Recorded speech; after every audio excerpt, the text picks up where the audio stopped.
Okay. All right. All right. All right. Welcome, welcome, welcome, welcome, welcome, welcome. It is Wednesday. You guys know it is hump day. And so we are here with Dating Diaries. If you're tuned in, that's what it is. It is Dating Diaries. And we have a great show for you today. I'm trying to make sure that we are good. We are live on Instagram. We are live on YouTube. It is Dating Diary. So you guys know it's another conversation all about relationships, dating disasters, dating dilemmas, dating deal breakers. But more importantly, just conversations on dating. So before I get into this, let me go ahead and bring my co-host into the room. What's good, Scorpio Mo? What's happening? What's happening? Cheers, cheers. What's happening? What's up, C Dub?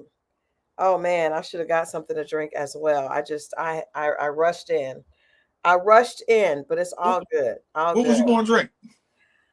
Well, I have Seagram's Escapes. I still have Okay. some Seagram's Escapes. I'm actually wearing white in honor of my the brunch that I had that was all white.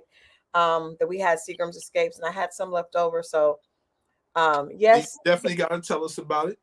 yeah, it was nice. It was really nice. It was really nice. A good opportunity for women to support and love on each other, which is most important, right?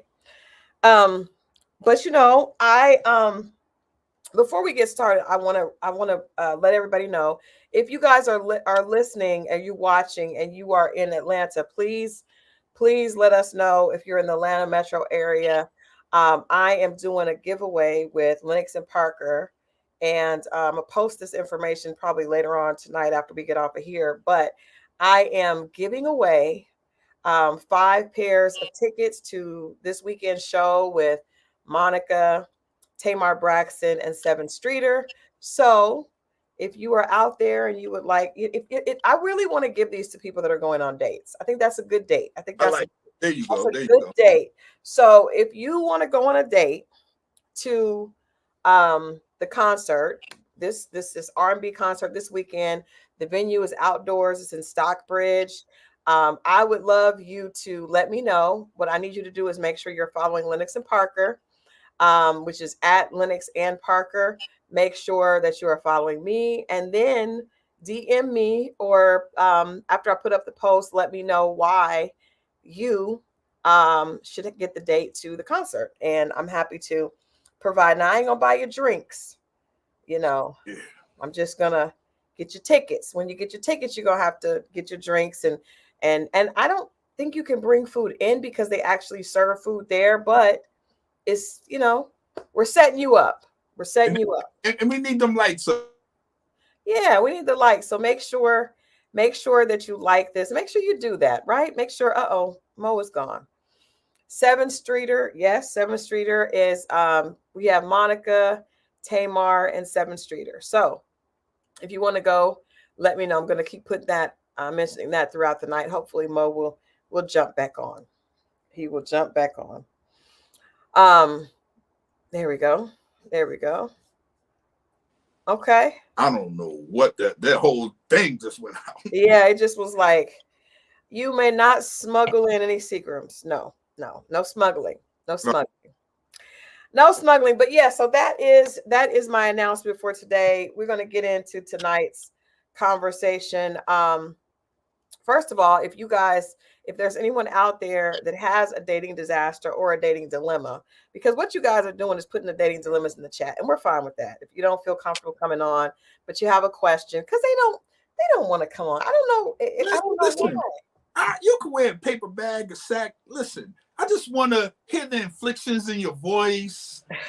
I just want to feel you out when you tell us. That's all. You can cover your face. It's cool.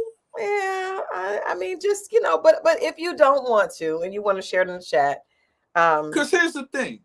I might read it with the wrong intent. And I might make it sound way far worse or not as bad as it really is.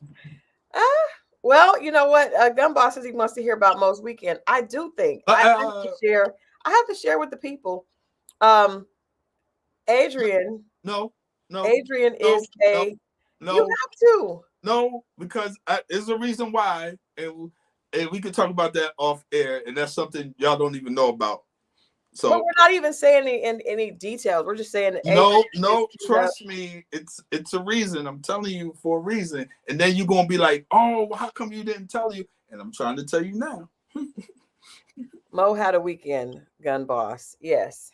All right. So let's get into tonight's conversation. Tonight's topic is women do women create bad boys?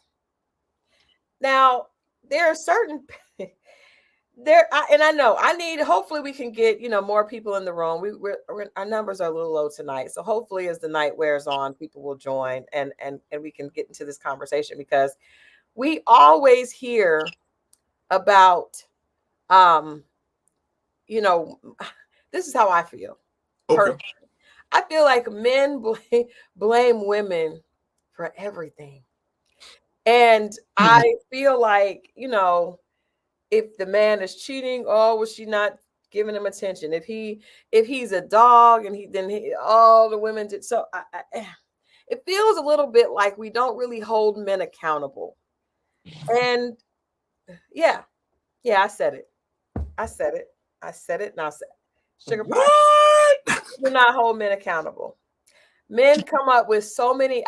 Today I was talking to a service provider, a vendor, and I told him something that I did not like that he did. And for the first time, this is the first time, because usually when you tell someone something that you don't like, they will come back with excuses and he said, you know what? I'm not even going to make any excuses. It was my fault. And it's my responsibility. And I'm sorry. This And was I a man, was right? like, huh? This was a man, right? This was a man. And Yeah. I was so shocked and so I appreciated that so much because now this was not a personal situation. It was a business, a contractor, right? And so usually people try to, oh, well, it wasn't my fault, but for people to just take accountability and say, yes, I did wrong, that is golden. And I don't know, for me, I've never dated women. I've only dated men. But, we're going to have this conversation tonight, but I don't know any situations. I would love it if and I've talked to a couple of men that have said this, but the vast majority are not. You know what? Last relationship, I was wrong. I cheated. I was wrong.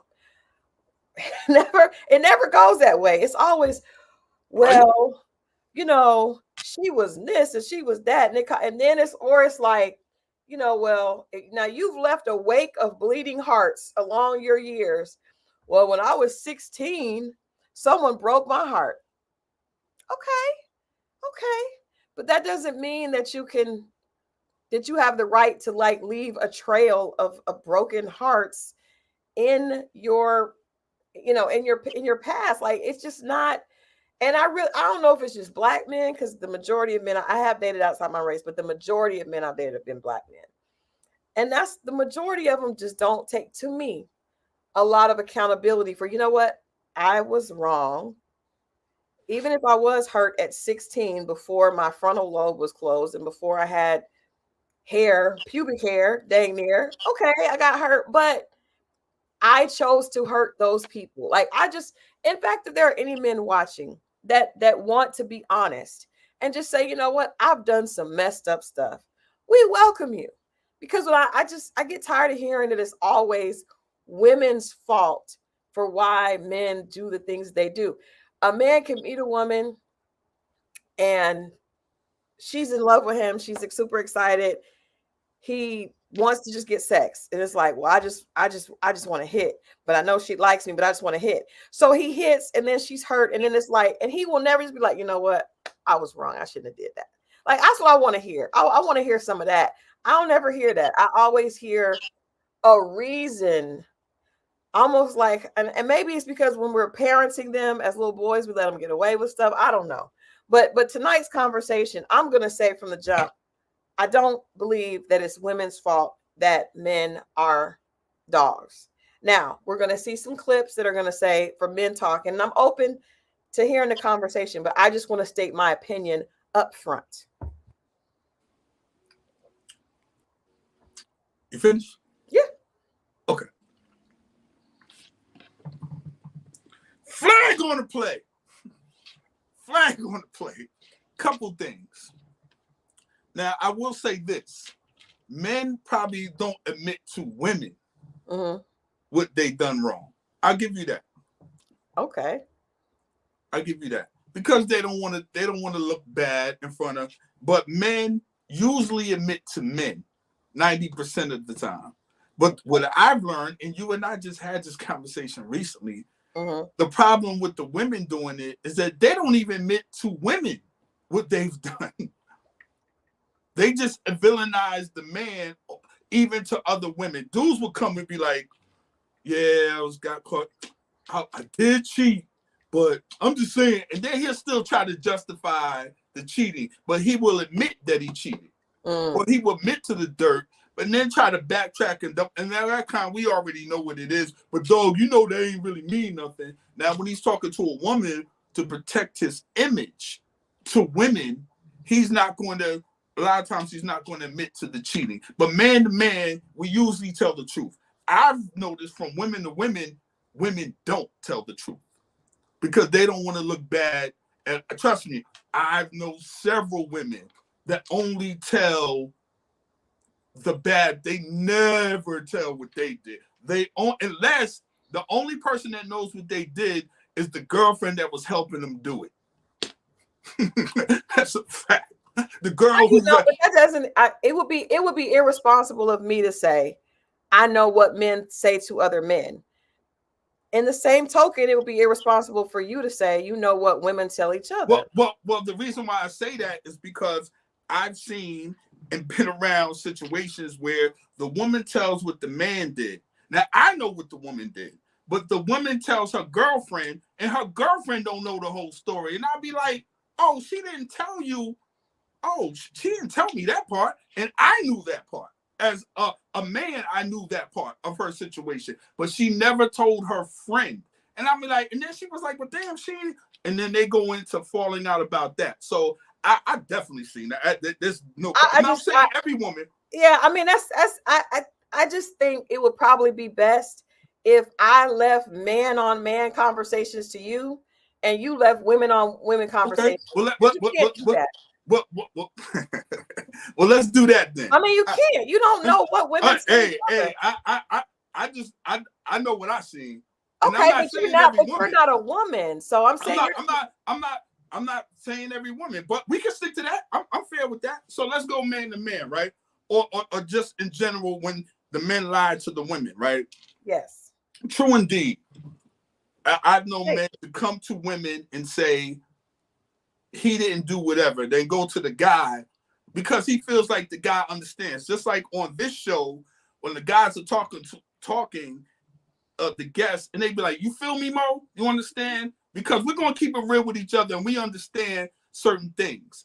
Now, because we're men, a lot of times we look at women, we like, you're not supposed to understand all the way because you're a woman. You're not going to get it. But we know. So that's why they ID and say, but you feel me though, Mo. So that's where that comes from. Now, yes, as far as the bad boy and the admitting to the thing, we've seen and we've even discussed on this show about women's accountability. Now, I don't know what happened today. Now, men don't take accountability. So let's get into the accountability part of that. I think if men told the truth, I don't think if men told the truth. I know if some men tell the truth, I just think that it's going to spin into something else. And when you seen another guy lie, tell the truth, our thing from the bad boy situation is we watch women accept dudes who ain't about nothing and don't care. So we figure out what works. And I want to say it's the clip you're going to show I'm not going to say the person's name because I want people to see the clip, but he's saying it based on what works, not what's right. And that's the part we're missing. We want to do that, but we're watching over there what works.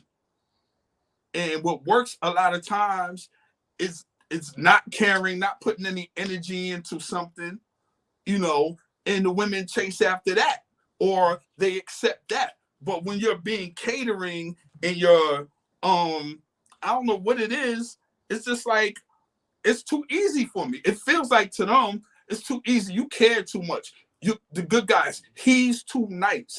But then when you see the treatment of the guy that's not that nice, you start to wonder, like, well, damn, that works. And that's where that comes from. Nobody wants to be like that. Men only going to do what they feel works. If driving a Toyota Camry gets all the women, then guess what the Toyota dealership is going to look like the next day? Men only want to see good results and what works. If it didn't work, they wouldn't do it. They wouldn't even say it. Every guy would be good. Let's I think that said what? Oh, I saw C-Dub say C-Dub's about to get blocked at this point. He is going hard on the anti-female for the male. No, that ain't me. But that you, Mo. there are a lot of men that say that, and I feel like this: if a lot of one demographic is saying something, there has to be some truth to it at some point. Just a little bit. On both sides. So there are a lot of men that say that. I want to play these clips and I want us to have a candid conversation that's also honest as we can about what could be causing this. Because like I said, this is something that keeps coming up. And as we're dating, and as we're encouraging people to date, I think some of these behaviors are a part of it, right? So, you know, you have guys that'll be like, oh, well, I've heard guys say, well, I meet a girl, I'm not going to call her immediately because it shows I'm too eager and the girl is going to. So all of this conversation, the goal is not to pit men against women. The goal is really for us to understand so that we can date more effectively, right? And understand what the other side is feeling. So this is a series of clips that was on a podcast with Nick Cannon and a comedian, I think Godfrey, and also Neo. Now, it's interesting to see Neo. That's why I thought this was an interesting clip, because Neo has this persona of being the good guy, right? He did until things blew up. But before that, Neo sings romance. He sings R&B, you know. He seems sensitive in his music. And people kind of labeled him as a good guy. Right.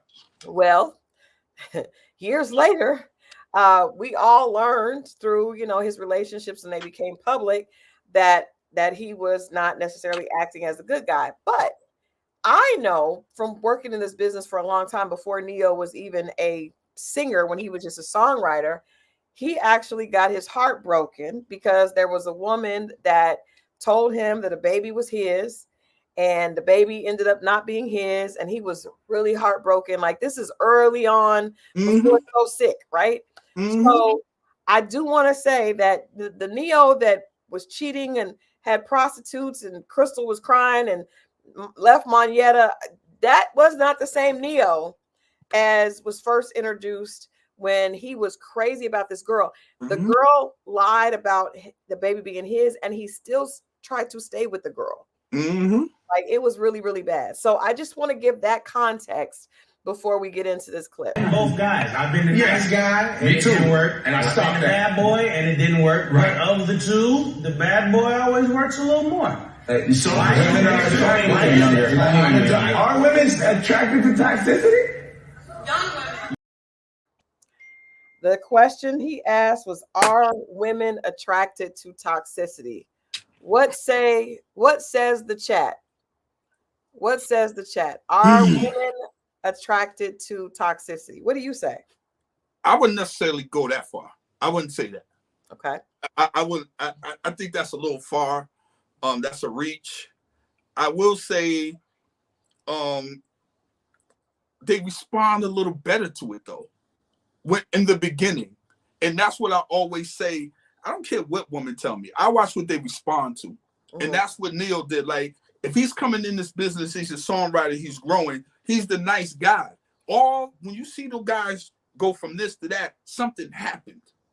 And you tried the nice guy thing and it didn't work. Now, he said it works a little bit better. He didn't say it was a good thing. Right. But you get a better response from them. They respond better. If you're the good guy, leave me alone. But when you leave her alone and you you do whatever it takes to get her out your face or ignore her, that's what it seems, because they don't get that instant validation for them. Like they say, if you treat her like a celebrity, she gonna treat you like a fan.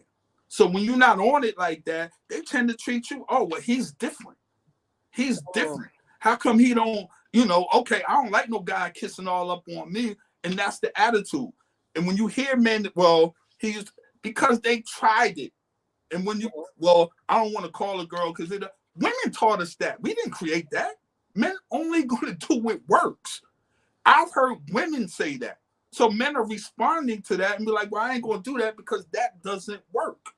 Men like results. We're not going to do what doesn't work. I think humans like results. So I think it works on both sides. I think you told me to speak for the men. So. Yeah. But I'm speaking for the women. So I'm just saying, I think when you look at it, both sides are doing what works, right? And unfortunately, sometimes those things clash. Toya C says when Neo got played, he was a nobody. When he started acting bad, he was a successful millionaire. Women put up with more if the man is successful. Well, that's true, but I think talk to him crazy too. Right, but I think the thing is, he wasn't the relationship that he was in. It wasn't like he was, she was putting up with anything. He was just being a good guy, and he got treated badly. So I want to acknowledge there's got to be something to that conversation. Now, usually when the man does something, let me go to this second clip, because this is a series of this conversation with this group. And I mean, these are all. Let's get these likes up too. Yeah, y'all, come on, y'all. It's 74 people in the chat. We should have 74 likes. So how many clips you got, Christal? How many what? How many clips do you have? 3. All right. Before you play the third one, can we at least get up to 100? Yeah, let's do that, because the third one is good. So we're gonna go ahead and play this clip, and I believe that as we play it, you guys are gonna go ahead and like, so we can go ahead and continue the conversation. But here's the second clip after. Now, I do want to say before we move to that clip that someone said young women. So when Nick Cannon asked the question, do women like toxicity? Someone said young ones do, right? Yeah, I can see that. And I think young is relative. So it could be immature.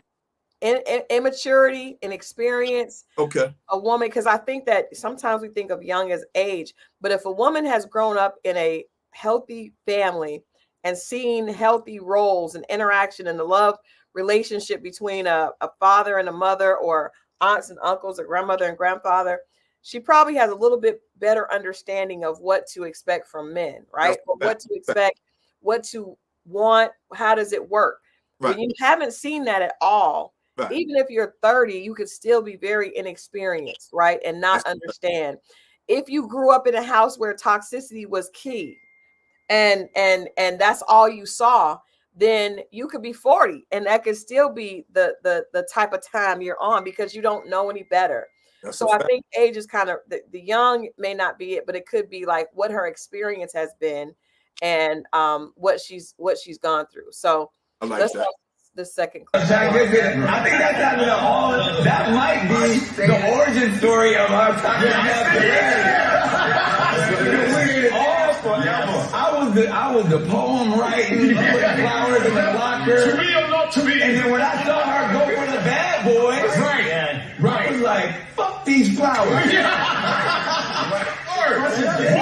And it worked, right? And I was like, I would never be heartbroken again. I never want to feel that. And it hurts. And man, we can't take that. How many times have I told you, at first I thought in junior high school, you had to be like Ralph Tresvant.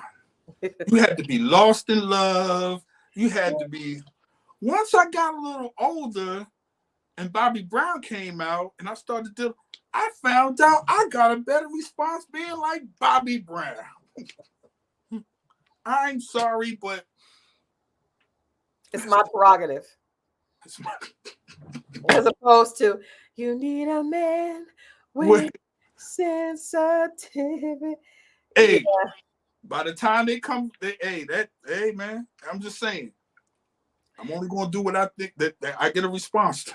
Now, let me ask you this. Let's go a little deeper. Because I think that Nick Cannon said that he was writing poems. Right. And again, Nick is another one of them guys that obviously started out as the good guy, because he seemed very much like a good guy, right? Yes. Doesn't seem like he's too slick. Now we know that also I've learned that the good guy, there are some guys that play the good guy role because that's the role that they're able to play, but they really aren't good guys deep down. So you got to know the difference. But if he started out that way, what is the response? Because we don't know. We're women. I've had guys, write poems to me when I was younger and do things like that. But a lot of times it was not the guy that I was interested in. So I think a lot of times men are confused, like, oh, she treated me like that because I was nice to her. And the answer is not that. She treated you like that because she didn't really like you. You know what? That's fair. Okay. Yeah. That's fair. That's fair. Yeah, maybe you didn't have the leather jacket with the collar up like Fonzie. Maybe you did. Now there is something to. I would like to interject into this conversation, and the women can let me know in the chat if you guys agree. I don't think it's about being treated badly, but there is something very attractive, very sexy about a confident man. So when you see Fonzie, and that is really a blast from the past, there's probably people here that don't remember that. But when they do. But you see Bobby Brown with the Don't Be Cruel, right? All of that. I don't think that, for me, this is just Christal. You guys, please, the chat will they'll get me straight. But it's not his meanness or treating the woman bad. It's the confidence that's attractive. And the fact that he seems like a leader, and the fact that he is coming off like he's just a confident person. And yes, it's about confidence and feeling protected. Thank you, Brittany. That is. That's what the problem is. Men are missing, and they're like, oh, well, they like the bad boy. No, they like the confident. Well, Rose, maybe. Why are we analyzing a video combo between Neo and Nick Cannon? Both are notorious F-boys, but it turned out to be they that weren't way. obviously like that, because Neo didn't start like that. Thank you. I don't believe Nick Cannon did. I don't believe either of them did. Yeah, Nick Cannon started off like that. So we're trying to figure out what turned them. Do you guys honestly think Drake started out like this? Nah, listen, just because a man can't hit his fist and make the jukebox come on, don't. Nah, for real. The happy days. Here's the thing. You hit the nail on the head when and that's what it is. And I think that's on that's not communicated to us, because those happen to be the cooler guys. And it is confidence. Those happen to be the bad boys. So I think we need to start defining it a little bit more. And that's a great point. It is the confidence. And confidence, like when they, started with this term swagger, that's all that is. It's a level of confidence, and you can build that. Some people, their parents instilled it in them early, but there's a way you can build it also. We can get into that later. But confidence, that's what it is. Thank you. I definitely think that. I don't think that is because let's just I don't want to use an example of the Fonzie, but I guess that's where we are. When you watch Happy Days, or you watch any show that has this cool guy, the cool guy, what the women are attracted to is not that he's being bad, but it's the fact that he has enough confidence in himself to challenge other people, right? So he's like, no, I'm not doing that. And it's like, oh, wow. Women are inherently attracted to leaders. I got the perfect person. Steve Urkel and Stefan Urkel. Okay. Yes. That's the perfect. There you go.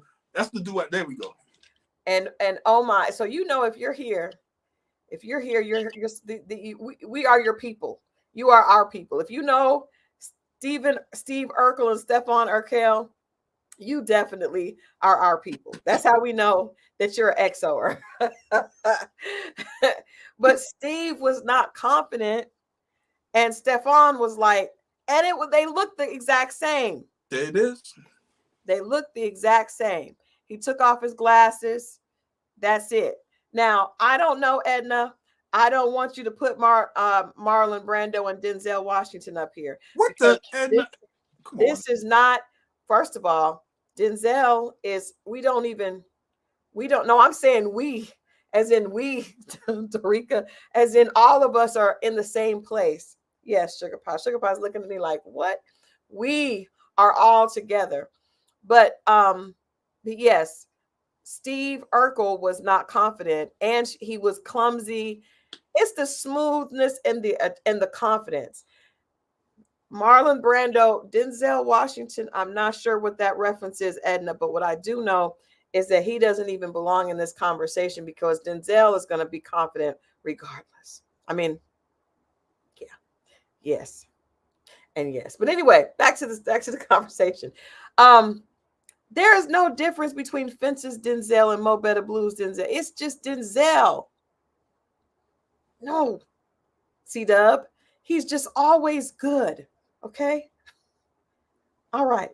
But Steve Urkel, it's a good example. And I think a lot of times when if a guy likes a girl a lot, then he may not be as confident when he goes up to her. So then that may be why she's kind of blowing him off, because I guarantee you it's not the bad boy, it's the confidence. Well, when you're young, and let's say you don't go to a private or Catholic school where you all have to wear the same thing. A lot of times kids' confidence comes from the clothes their parents give them, right? The latest fashion, so on and so forth. So, excuse me. If you have a young person that has the latest sneakers, his step or latest jeans or whatever, his walk might be a little different in school. So it's and those are just accessories to the confidence. You know, you still have self-confidence in you.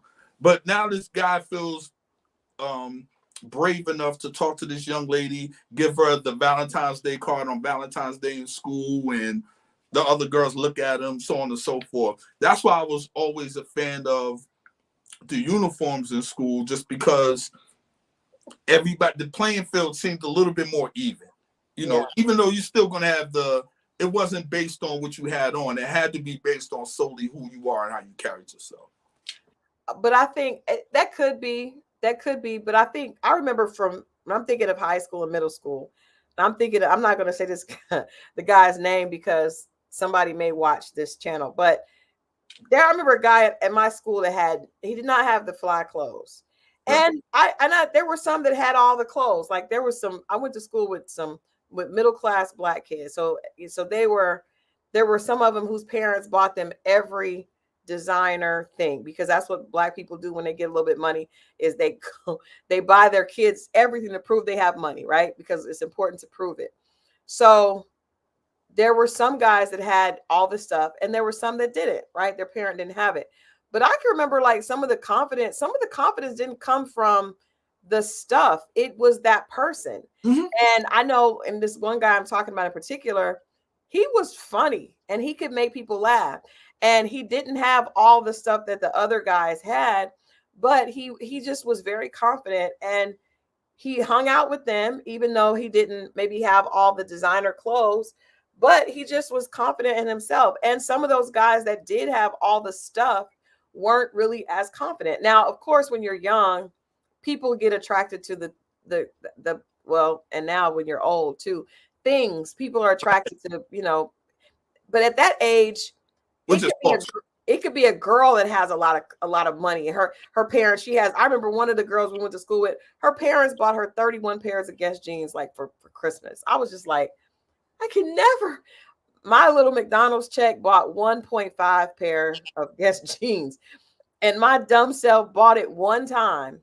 I took my whole check, I put it down, the merry-go-round, and it was at Carousel actually. I bought the Guess jeans with the patches, and I think I had a little left over to get a shirt. And I realized, I learned at that age, it doesn't make sense for me to buy labels, because now I have one pair of jeans that are very recognizable, and I can only wear them very seldom because I can't, they stand out. So anyway, that's a whole nother conversation. But I learned that I just had to find confidence in Christal because the labels that wasn't what I was into. But I don't think that clothes make confidence. I think it's who's pouring into that child, maybe what that child believes about themselves.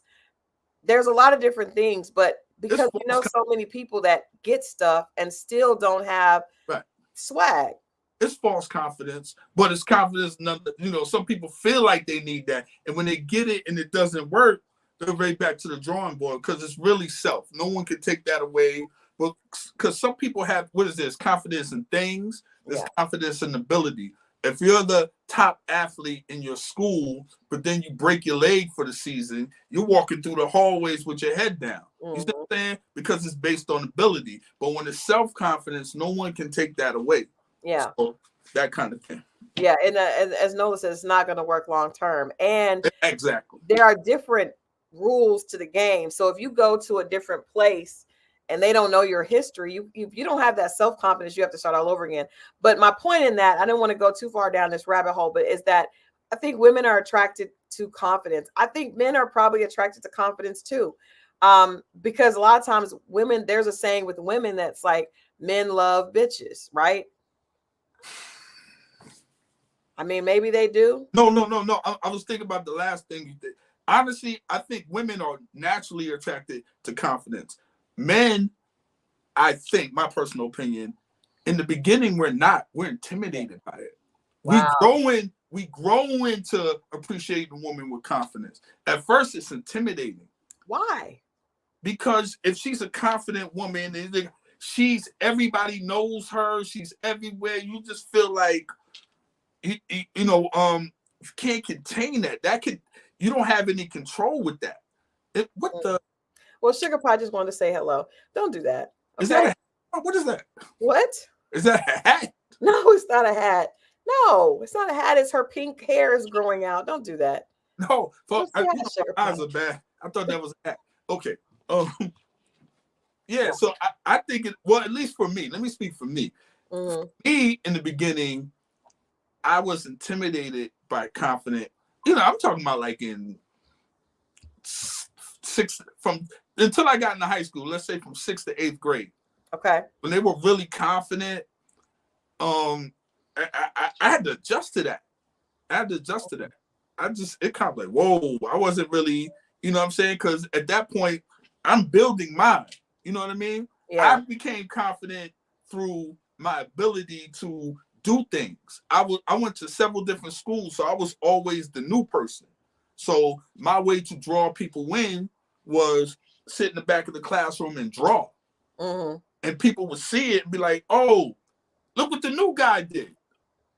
And my confidence started growing. Mm-hmm. And my ability to do, and then it just started working outward, so on and so forth. But some people, whatever, it's through talent, so on and so forth. But and for me, initially meeting women that were confident was a little intimidating. I had to grow into that.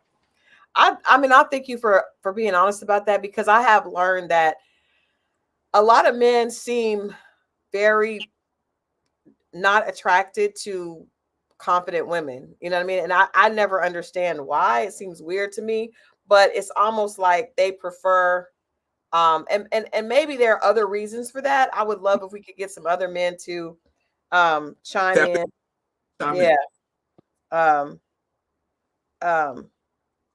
I would, in fact, I'm texting somebody to see if we can get. Keep it real, y'all. Keep it real, brothers. Let me see. I'm trying to see if he can, because this guy would be really good to have this conversation. Let me just call. I'm gonna put myself on mute and call. Yeah, but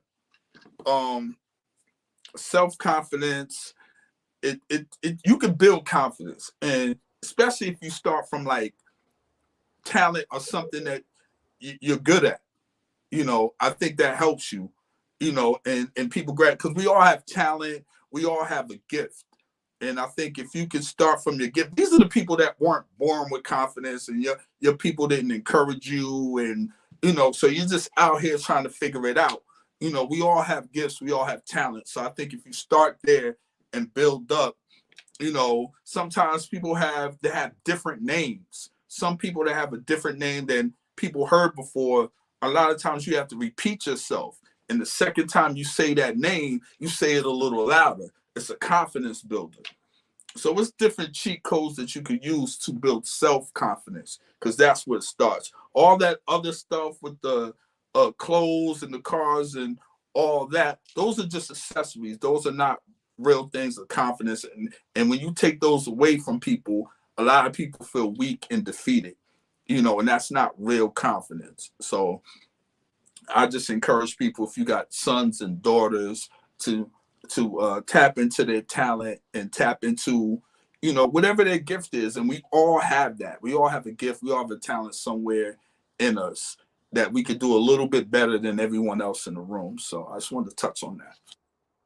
Yeah, I think I like that. So he can't. I was trying to get a friend of mine to jump on me. He can't come on. It's for some people. It just depends on where they're at. He's out. He's in the streets. But I would like to hear from some other men about why they are not attracted to women that are confident and opinionated, right? Now, I understand that they don't necessarily, people don't like to go back and forth, but I do wonder when you see a woman who's confident, it's almost like that makes me feel like if you're more attracted to women that are not confident or a little bit insecure, that you're kind of predatory like energy, right? You're not there yet. Like when I wasn't there, I was intimidated by it. Once I got there, it's like I only want that now.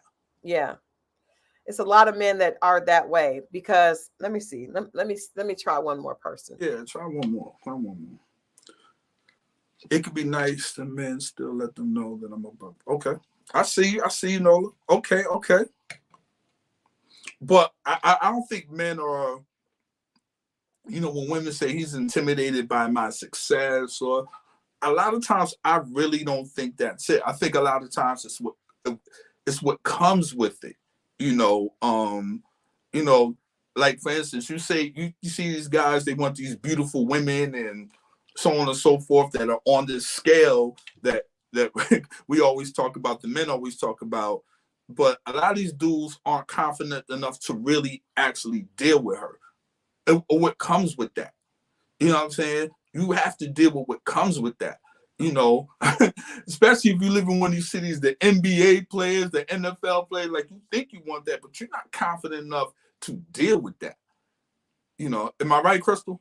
Yeah, I think so. I like what Mo said. She said some men only value what a woman can do for them in the bedroom and the kitchen. They don't value what's between her ears. And that's true. If you're getting a man that's not necessarily, there are some men that are not into a woman's conversation or anything outside of her serving him. And that's, there are some couples that are okay with that. I know some where the woman is there to serve. That's not okay. But there are some situations like that. The man feels like she's a cook and a clean and sex and those type of men, they're going to want a woman that's like that, because a woman that is confident is going to around. I don't know where you're gonna find her at. They ain't around. They ain't been around for a minute. They probably just don't look like you want them to look. No, yeah, that and like I said, I don't know where they at. If no, they done packed up and went to somewhere that's, I don't know where those women are. A lot of them. That's a lot of them. Nah, especially with social media, she washing the tub and like, I ain't got to put up with this shit. She leaving. It just depends. Well, I do think that for the majority of women that were like that from the past, they didn't have the option, right? So the option was women's career paths were not really, didn't have a lot of opportunity. So you get with a man and that's how you live. You have children, you take care of him. He's the breadwinner. He's the one that is the focal point of your life.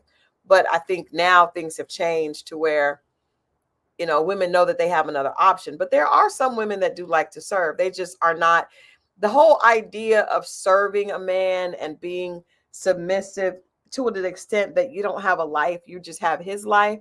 That is also not synonymous with the bad BITCH life.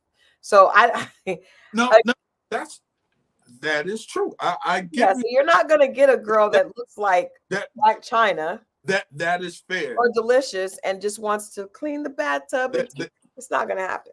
That is perfect. That is fair. That's right. We can let go of I that will say fantasy right now, fellas. If you want to, but if we're gonna do tradition, it can't just be traditional for the woman to be taken care of, and the man gets nothing from tradition. So if she's to get tradition, I'm supposed to provide in those traditional things, then he should be getting something that's of tradition, not just you being there and just being there. So if well, I things think it have depends changed, on what does he want. What do you say? What do you think men want? What do men want?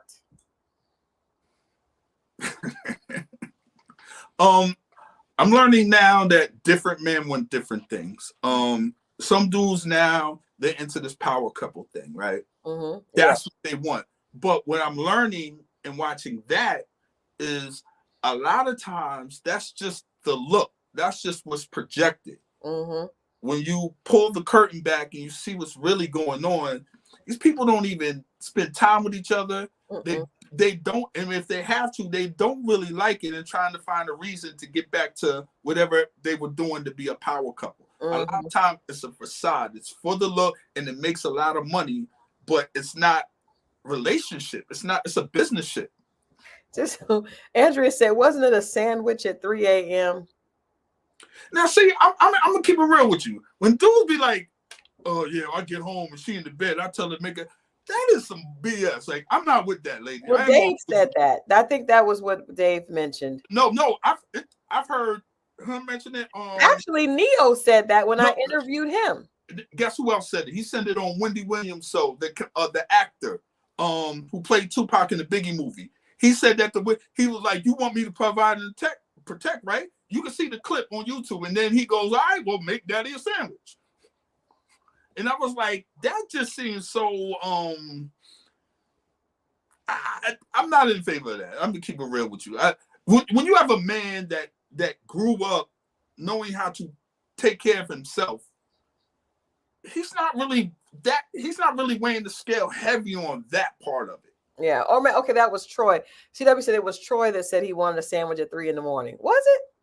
Did Troy say that? He may have. Troy said a lot. Troy might have said that. That sounds like a Troy move. I know Troy. It sounds like he might say that. He might be listening on here, so he'll chime in if it was him. It's okay. I mean, if the woman is cool with that, like I said, Neo said that. Actually, no, Christal said that. When I interviewed the two of them years ago, she said that if my man wants a sandwich, or no, she said if he wants fried chicken and gravy at 3 a.m, I'm gonna get up and do it. And Neo was just like, now, as we realized, that was not enough to keep him from cheating. I wouldn't even want you to cook me. What? Yeah, eating in bed is my love language as well, Nola, but my husband doesn't like it. He gets so mad at me. Like eating real food or like snacks? I like snacks. Huh? I like snacks. I know you do. I like snacks. I mean, I don't think I really eat like full meals in the bed, but I am good with a snack. And he does not like this. My snack of choice is popcorn, and he hates it. Sorry, gun boss. Oh, Cam Newton's girlfriend said it. Yes. You know what? But you know what? The funny thing is about Jazzy, and I know that all the men loved it. And but the funny thing about it is before she was with Cam Newton, she was saying something very different. And then she got with this ultra rich millionaire that is a leader and now she's like, I just rub him until he falls asleep and it gives me joy. Girl. And not only that, what happened to your stand-up career, girl? What happened to your stand-up career, girl? She said, look here, I got something good. But not only did she have a stand-up career, but she was encouraging women to be independent. And she like did a total 360. Now it's working for her. In the words of Black, just know it's working for her. So But that's it's what they respond to, dude. That's why I was trying to tell y'all. You saw what she said. You saw what she responded to. Telling you. That's true. She just totally was like, I just love to serve. I just love to serve him. I just rub his back. It gives me joy to just I was like, girl. But you know, the funny thing is the men believe, like he probably believes it. Men believe it. Most of the men ain't got that serving money. Let's just put that out there. Let's be real, y'all. That's true. For the rest of you out there, stop listening to don't listen to Jazzy because you don't have the wherewithal. I got barely enough money for you to get me a honey bun at the corner store. That's the only thing I got. I was like, I know a couple of my friends that have, you know, a wife that doesn't work at all, Right. and she doesn't work, and she goes shopping whenever she wants, and she goes shopping at like the Prada and Gucci and like that kind of stuff, right? So you got the G wagon, and you do all that stuff, and I see a lot of other women that want that lifestyle, but I think that comes in. We're just talking about the men today, so I don't, you know, but I think women have to know there's something that comes along with that. But understand, men, a woman's submissiveness will show up when she don't have nothing else to do. Nothing. Hey, but you know what's interesting about that? That nothing else to do is dangerous, fam. You better get her a business, open her a boutique. I'm telling you, she get bored and all right now, keep playing. Well, okay, let's go back to the what creates bad boys. Okay. I want to ask you this. I want to play this last clip. I want to see let's see where our likes are. Thank y'all. We at 107. Thank y'all. Okay, all right. We got to play this. Let me play this last clip, and then let's talk about this here. Young women. Because you gravitate toward what smells familiar, and if you come from a household where machismo and all that is around you, you unconsciously feel safe in that. Yeah. And that's what you learn from peers too, because you watch your boys, you go, man, he's hit, man, he's an ass. So I think I'm gonna do that, because high school happened to me. I was the nice guy, man. I was like, get her flowers. My mother's like, that's good. I did all that, and I got doodled on, and I was like, that will never happen to me again. So it's more. So it's two things with that clip. Number one, I do think, like the one guy said, your home life is a big part of what you see. So if you see, hey Saptosa, if you see toxicity rewarded at home, you have no idea why a man would want to take care of you and treat you well. You also have no idea what to expect. So part of what we have to do, number one, as mothers, is talk to our daughters, right? And what we have to do as fathers is to talk to your daughters about what they should expect and show her by how you treat her mother, by how you treat other women in the family. And even if that's why it's so important, Mo, and I still say this, it's so important to, even if you're not in the home with your children are still learning by how you treat their mother. And that's why it's so important for a man to figure out how to possibly have a positive relationship, because that little girl or little boy is going to learn how to treat the opposite sex or what to expect from what they see. You cannot expect to treat your baby mom like trash and then your daughter to all of a sudden know how to be treated by men.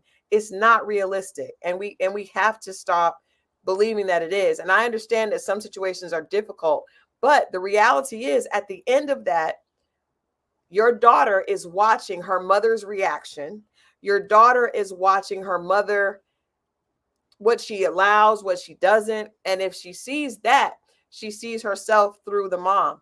And the son is watching, oh, well, my dad got my mom pregnant and he didn't do, that we're teaching kids, regardless of what happened between the two adults, we are teaching them, and we're creating their history, their life story is being created by our mistakes. So we have to realize that.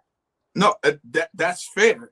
And you just said, I'm glad you said that part at the end, the two adults. I could treat and try to be respectful for the mother all day, but if she can't stand me and doesn't like me, then the daughter is still, she's seeing how she's being trained on how to talk to men. You see what I'm saying? It goes, and it's not just one person, it has to be both parents. She could be nice to him and she treat him like garbage, and then the son is seeing it, and then vice versa. So it can't just be one parent. No, I think it has to be. I think it has to be both. But I think if you're in a situation where the other parent is less mature, then that's your burden to try to figure that out, right? And I think I know a lot of men that were great fathers, and they unfortunately had a ex-wife or an ex-girlfriend that were horrible. But that was their burden. If you love your child enough to try to figure it out, even if it's difficult, even if it's hard, even if it's not perfect, you still owe it to your child. You know my situation, you know what I did. Like, even though it was not a perfect situation, I still tried to be the bigger person as much as I could. I made mistakes, but I never stopped my children from I didn't want my daughter to feel like men were totally transactional. So regardless of if he was paying child support or not, if he and I were cool or not, I made it a point for my daughter to see her dad, because I wanted her to understand that person, that's he had you, he loves you. It's not about if he gives you money. So when I see a lot of girls that are like, if my daddy don't give me no money, I'm not talking to him. That is weird to me, but that comes from the mom, right? And that comes from your daddy ain't paid child support, so y'all not going over there. And I understand why women do that, but that is teaching your daughter that is the value of men. Now, I also understand it's annoying when you got to take care of kids without child support. Absolutely. But it's just unfortunately, you have to put the children first in those situations, because now we're talking about things that people are a part of, the way their landscape of the way they live their life, and it's all because of what happened when they were younger. It's all because of what they saw. Absolutely, and I like that. But okay, can we a scenario where the woman never saw a father, the young girl never saw a man in the house for whatever, whether he passed away, whatever it is, there's no man in the house, and she is older. What is she? She could be meeting the right man, but she don't know how to treat him because she never seen one. But that's why we have conversations like this, and hopefully people are tuned in. Yeah, that's and they're able to hear your perspective, and they're able to hear from some of the other men, and we're able to have these conversations. Because sometimes you don't know you need help until you hear somebody say that. So that really is why we're having these conversations, because I want people to think like, man, maybe I really don't know how I need to be treated. Maybe I've never seen that. There you go. Maybe it's time to do some work, So Miss Pretty Amazing has a question I wanted to ask, just kind of light it up a little bit. She says, we talked about men not approaching. So I drove my dad's older car this past week, and so many men approached me. When I drive my newer luxury car, nothing. What do you think that is? Not that they have to maintain it, but they're just thinking about everything that comes with that. A lot of times, and a lot of times you're overthinking. Well, she drives this, she must live this, and she must have this, and I only got this, and there's going to be another guy that has equal or better than what she has, and he'll be able to take that from me. This is the unconfident guys. This is what's going on. This is probably, and I'm being nice saying half, and there's other guys that don't care about none of that, this, that, and the third. You don't know whose car that is. They don't know. It could be yours. I don't care, so on and so forth. So a lot of times, could it also be like, if they see you driving a cool car, they think you may be cool? Because there was a clip I wanted to play tonight. I'm going to play this clip. I'm just going to have to play it from my phone. You guys are going to have to listen in close, because Mo and I talked about this. I think sometimes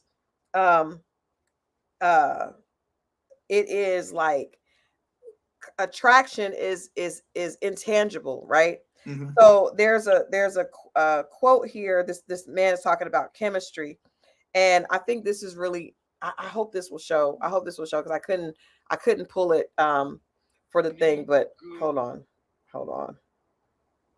Okay, let's see. Here we go. Chemistry. Good chemistry means exactly precisely this. The woman is sitting with a guy, and for some strange reason, she feels so comfortable with her femininity. That's good chemistry. The guy is sitting with a woman, Usually he's a little tense, he's a little self-conscious, he's a little competitive, he's a little worried what she thinks of him. With this woman, he feels so comfortable being a man. That's good chemistry. She brings out the man in him, he brings out the woman in her.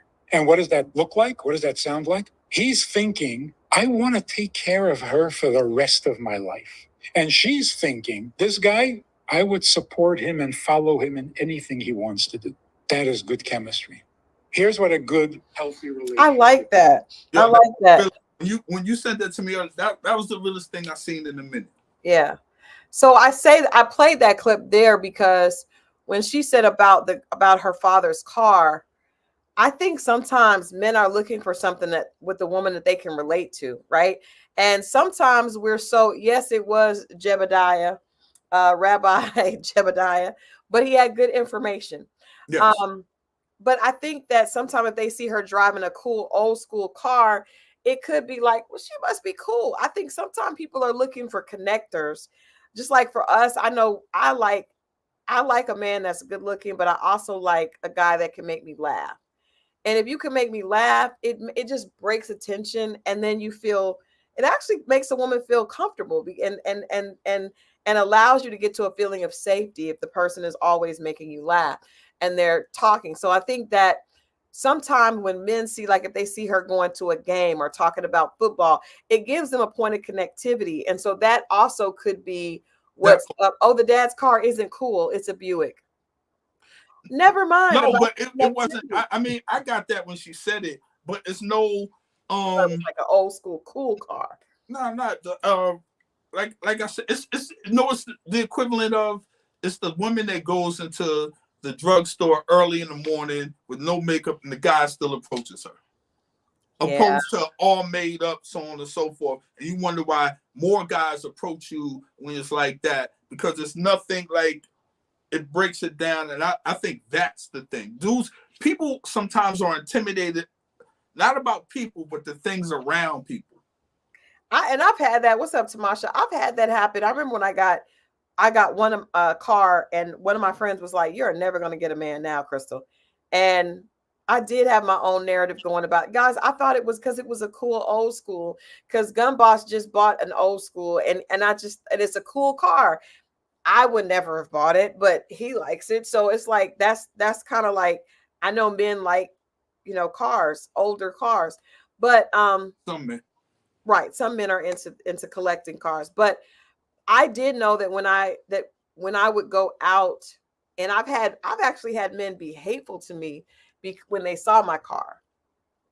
So I don't know what that is. But I just feel like that they just rooted themselves out. I've had both sides. I've had men see the car I was driving and be like, "Oh, okay, I see you." And that's a turn off to me, because I feel like, you trying to drive my car, you're not driving my car. You're not driving my car. Well, no, I mean, he could have the same or better. I don't think that's the first thing that comes off. For me, it comes off like you are one of them guys that wants to be a part of a power couple because you want to look a certain way. I don't like that. Okay. For me, that's very unattractive to me. It's kind of like when I see guys that are like, they'll say something like, "Okay, you got on like the labels." I'm not into materialistic people, so I don't like that. But that's just me. If he says, "Oh, your car, that car is nice," that's cool. But if he's making a big deal about the type of car, for me, it's a huge turnoff. But on the other side, I also get guys that when they see you driving something, they really won't deal with you at all, because maybe they feel like, I don't know, maybe it is intimidating. I don't know. But I feel like overall it just roots you out. It just does the picking for me. I was not going to, like, one of my girlfriends was like, "You shouldn't have got that car because you're not going to get a man." And I was like, "Okay, well, I guess I just won't get a man. I'll be fine. I'm not going to not get a Mercedes because of a man. That's just ridiculous." Tell the story about when you drive my truck. Oh, well, Adrian has a big, my friend calls it a redneck truck. No offense to any rednecks that are listening. It's just a way to describe it, because it has big tires, but I do get a lot of guys think I'm cool when I get, because the truck is so big I can barely get in it. It's just it's a big truck. It's big. You're offended, CW? But get a motorcycle and watch what happens. You're gonna Yeah, I get the think there'll be motorcycle. connectivity there. You're gonna get the motorcycle crowd. This is just what you're gonna get, the people that are in the guys that are in the women with. Some guys are gonna think that sexy is dangerous. Some guys are gonna be intimidated by that. It just comes with it, man. That this is just but it just weeds out the wrong people. Like there you go. I was talking to this guy and I said, I have a horse. And he said, he's got very quiet. And I was like, what's wrong? And he was like, that sounds like a lot of overhead. and thank you. That's the other thing. So if a woman sits there and tell you, you know what, so you like horse, land, feed, you be like, hey, that is going to be. Hey, yeah, he was like, and bless his heart, he was just like really quiet, like he was contemplating. And I was like, what's the problem? I said, that just sounds like a lot of. Woman tell me she got a horse, I'm be like, hey, that just sounds like a lot. Yeah, I get it. And it's okay. He just wasn't. Unless I was in the horses like that. Yeah, it just wasn't. He just wasn't the one for me. But I don't think you ever downplay yourself, because, and I don't think it makes, some women feel like it makes them unattractive to men. It just makes you unattractive to the wrong men. Thank you. We got to spin it around and look at it from a different perspective. We keep looking at it from, that's just a life thing. Like when people take losses or whatever they think it is, the L is not for loss, it's for lesson. Yeah. You know what I mean? And that person just not for you. Yeah, and you weed people out. It's actually doing you a favor. Absolutely. So let's get back to this. Let's get back to this idea of what I think, this is my opinion, Mo, and you can tell me what you think. Yes. I feel like the reason that a lot of men are turning into like being mean to women, I don't think it's because you cannot say that something happened to you in 8th grade and that caused you to not to be an asshole to other women. But what you can say is, I haven't healed and figured out how to deal with that. So I feel like a lot of times men don't heal from rejection. They just go get under another woman or use another woman to feed their ego. And when you don't heal, then that makes you turn into an asshole. It's because you haven't healed. It's not like it's the woman's fault. If I get cheated on, because men can see it when it's the woman. I don't like women that blame me for their exes, but that's the same thing that you're doing. If you're treating women badly because one woman broke your heart when you were 21, you are the problem. You need to heal. And I think that we don't teach men, we don't give them grace to heal. I can't wait to talk to them. Interviewing the guy Johnson. I think that we have to understand like how we have to allow men to acknowledge they're hurting. Even talking to each other about their hurt. That part. I mean, we get penalized for saying, you guys, you embrace it, oh girl, and hug her and pat her on the back. No one does. So we never. That's the part of it. I'm glad you said that. That's what it really is. And I think hate is I don't think men hate them, because I've heard this language with women for years, at least since the late 80s. I didn't hear it before then, but I just think we're talking and we're having these panels and platforms where you finally get to hear what men say, and it sounds real bad, and a lot of times it's just venting. But what you just said really is it's heal. But who are we getting the healing from? If a woman tells you she got cheated on, she felt bad, you guys will hug her. We don't get none of that. We just get over it. You should have got over it, and maybe we should have. We don't know how. I will be honest. This is a moment of honesty. Moment of honesty, guys. That's what I do for moment of honesty. So I have a guy friend that is heartbroken right now, right? And I don't know what to say to him.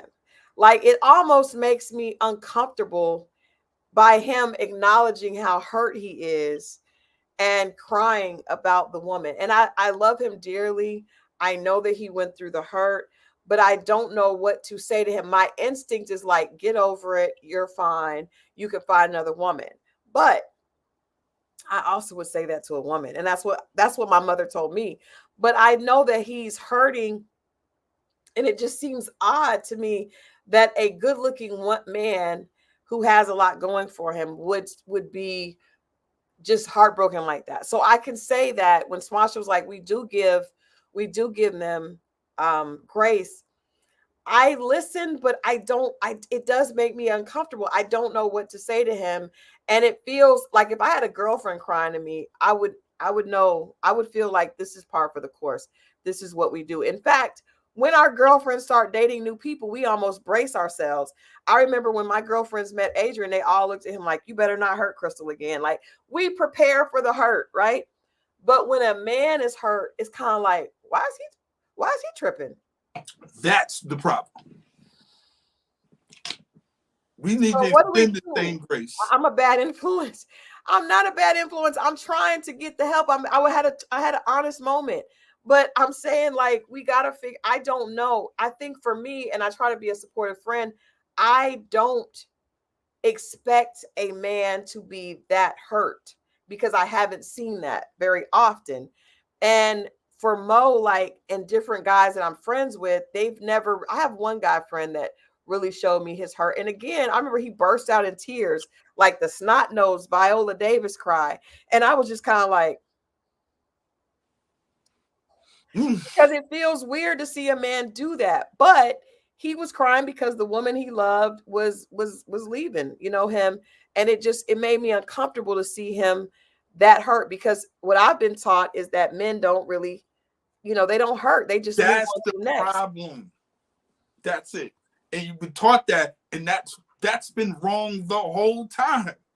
They do. So, but you guys don't show us that. Yeah, so yeah, because you got a guy showing you right now, you talking about it. Look, he doesn't get the same grace extended to him, whether he thinks he's over it and he tries to talk to a new woman or he's dealing with it now. It's not the same thing. And deep inside, we're all humans first. We're all humans. Let me say this. Let me clear this up. I am there for him. What I'm telling you, what I'm admitting to you all in this safe space is that, no, I have empathy for him and I do talk to him. What I'm telling you, it feels awkward to me. It feels more awkward than if it was my girlfriend. Right. I am kind to him. And you know who I'm talking about. Yeah. I'm just letting them know that, you're going through this with a friend for the first time on this type of level. So she's walking through it, but she's listening, and that's why we're having this conversation. I am definitely not turning him away. I'm just acknowledging that it feels awkward because I'm not used to it. But I did have, like I said, I have another friend that did that to me years ago, and I did comfort him. And I just was like, what I thought was the way he cried so hard, I was like, this girl got to come back, because I don't know if he's going to be okay if she doesn't, right? And they ended up getting back together. In this other friend, I don't think that that's going to happen, but I just haven't seen it that way. And so I can acknowledge that it is not something I'm used to. I'm not saying that I don't have empathy, because I really do. I know how I felt. It just surprises me that a man would feel like that. Yeah, that's real. Because a lot of men don't.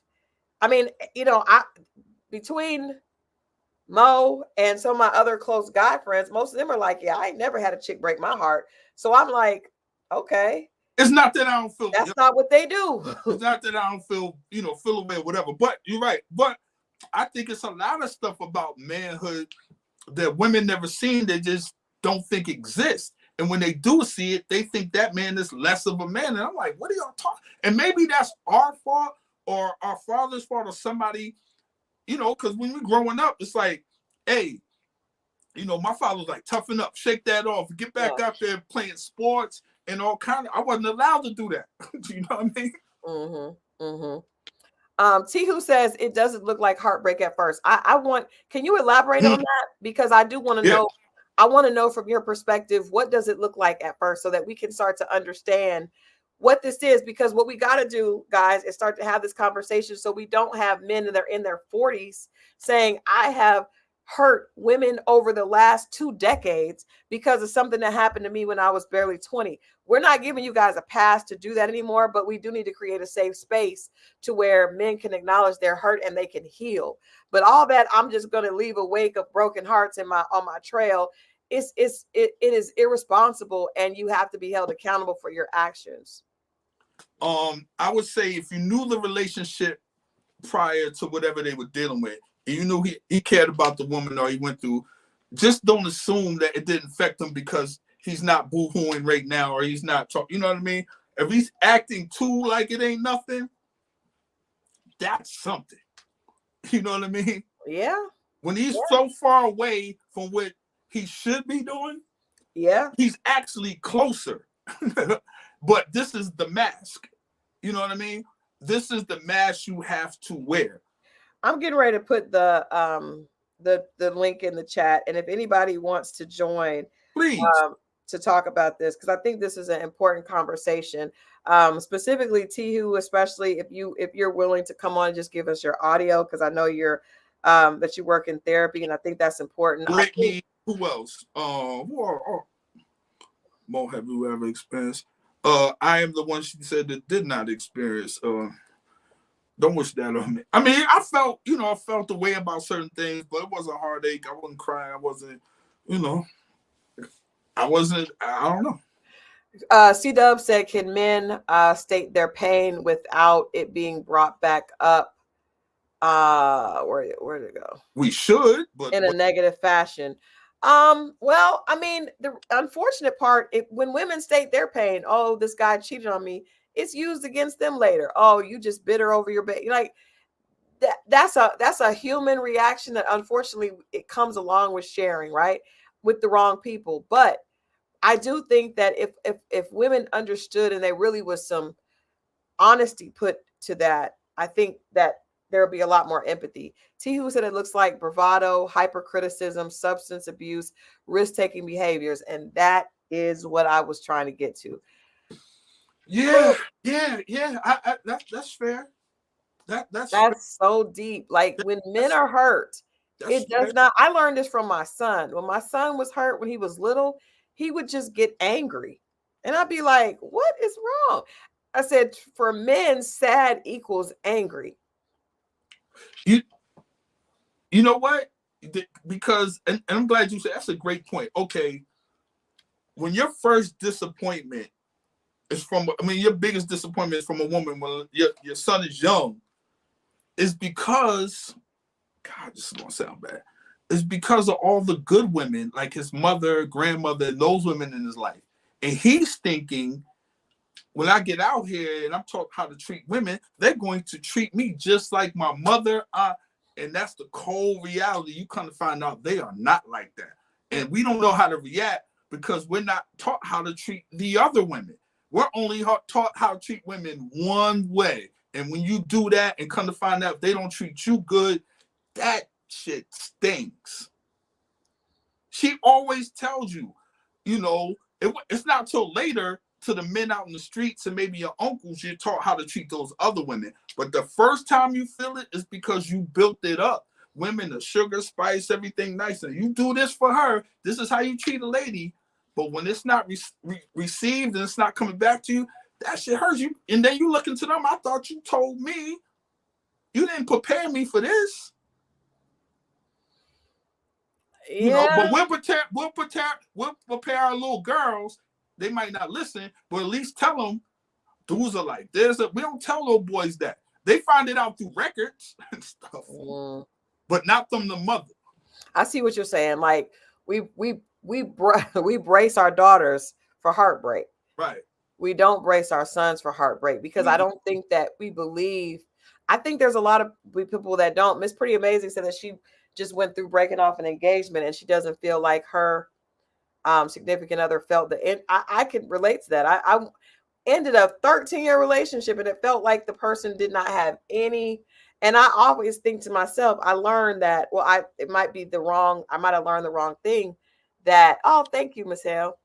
I learned that when I'm in a relationship, I have to know that I probably have much more to lose, right? Because I love really hard and I love with everything. And I think a lot of times that's not what we see men do. Maybe they don't even allow themselves to connect like that. Because I remember when I was single, I would talk to a lot of older men because I just like talking to people, obviously.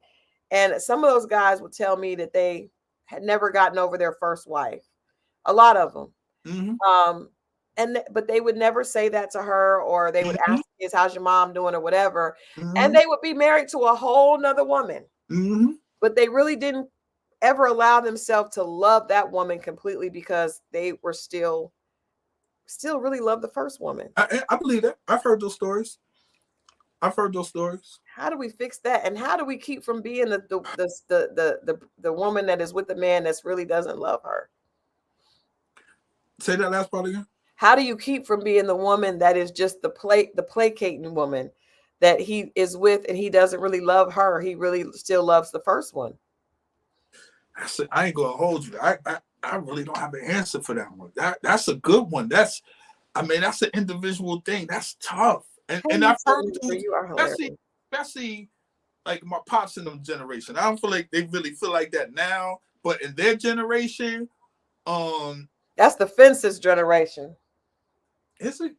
Yeah, because that's what Denzel was doing. Whenever they was in their 20s and the 70s, from them going on back.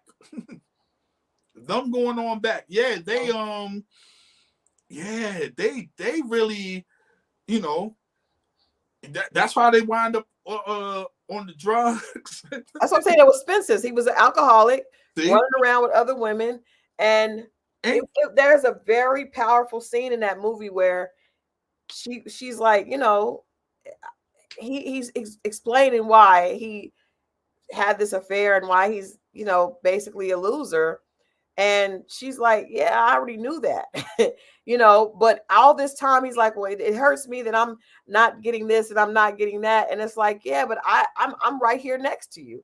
So yeah, you're unhappy, but you don't get to victimize someone else because you're sad. I really don't think those brothers knew what they had, because those women are gone. They ain't built. Yeah, they're gone. They gone. But I don't think those brothers knew it. By the time they found out, that woman moved on and did whatever, and he got somebody else, and he's trying to get there, but he's a shell of himself. Yeah, man, those dudes, man, I've seen a lot of uncles and older cats like that. It's a lot of them. Now, Miss Pretty Amazing asked a question to you. She said, Mo, how do you normally see men react to a breakup or divorce? Oh man, stuck, man. These dudes can't work. They can't work. Yeah, I've seen dudes who go to work and just miserable. You can tell the energy at work. You know, now all you do is see him going to and from work. But when you're there and you know men and you're seeing their energy, and you know that it's you can tell when guys are going through it. You know, they get real quiet, and you know they're snappy, and you know some people take their work, you know, take their problems home, and men don't usually take their problems to work. Pardon me. And men don't usually do that unless it's something real. You know what I mean? Yeah. They play it off and think about it on the car ride. But once he brings it in the job, that's when you know. And he messing up, and it peaked to the point I've seen people, yo, man, take off. Go home today, man. Go home today. And they just trying to find something to do. And he feels like if he expresses it to her, and maybe he has, but by the time a lot of brothers come along and actually say it's over, man, by the time she don't want to do it no more, she been checked out. Yeah. And vice versa. She been checked out. She's over. When she say I'm leaving and put a date on it, dog, she been gone. Yeah, it's a strategy to that. And that's the part. And to him, it feels like it's abruptly she just left. No, she ain't just leave, brother. She been gone. It goes that way with both, man. Because I've seen women have been the same way. The man, if a man starts messing around on you, and the new woman is giving him that energy and giving him that confidence, then by the time he leaves, he's already built up off of the other one. It's just sad. It's sad. But I do think for what we're talking about tonight with men, we can give empathy for hurt, right? And we do have to understand that just like women get hurt, men get hurt as well. Right. But I think that men have to take some accountability for the women that get hurt from them because they were hurt. Like you can't, that person is an innocent bystander. They should not be your collateral damage. That's not cool. And you say can't, that. Say that one more time. so say you break up with your girl cheats on you, right? And you Okay. and you're hurt. Okay. Then you go and hurt a bunch of different women because of her. And I've heard men, use it as an excuse. Well, I got hurt and I turned into this. But as an adult, you cannot just hurt other people because you were hurt. You got to take accountability for the hearts that you broke because of what you went through. I think we as men have to realize that, because I know what it is. The conversation is, hell, I don't think I've said it. I'm just gonna hoe out.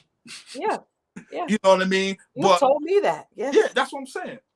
I've definitely said it before. I'm going to hoe out. This ain't working. I'm just going to be a hoe for the summer, the winter, whatever it is, right? But what happens is you're feeling that way, but you're meeting people who are really trying to find something in you and make that connection. And I think we need to think a little bit further past us. I don't think men are, we can be so selfish that we don't even think of the effects of we're just so into us. Slow down. This is affecting her, and then it's a domino effect, and we think past us. And I know when you're going through that, it's a not only is it selfish, but it's a you're kind of lashing out. What is the word I want to use? We just have to think past our desires. And it's not even a desire at that point. You be like, this works. I can accomplish this. I might not be able to accomplish. But how do you become so cold to the people that you're hurting? That's what I've questioned. We have to realize we're hurting them. We don't even think about them. Right, until the girl is crying angry and she was smashing your car. That's smashing the windows out your car. Right. That's how cold and numb and effed up we are at times. We're not thinking about nobody. And that's what I'm saying. We got to stop, because there's a pattern on how wrong to do this or how not to do this. Look, it's cars, like you said, and spray paint and bust windows, and we got to stop thinking after the fact. We got to play it all out before it happens. Say if this is a wise thing. If I'm not going to do nothing, I'm saying I'm going through a whole phase, and I'm not dealing with hoes. I'm dealing with women that are really want something. Then these things are going to happen. We have to stop. We have to master because I don't even think it's a desire at that point. You're just lashing out. If it's selfish, if you're being selfish and you're just focused on what you want, and I've heard a guy say that a lot, like, I just want to hit. I can't tell the truth because I want to do that. If I tell the truth, I'm not going to get it, so I can't tell the truth. Like, that is not acceptable. Yeah, it's all offense.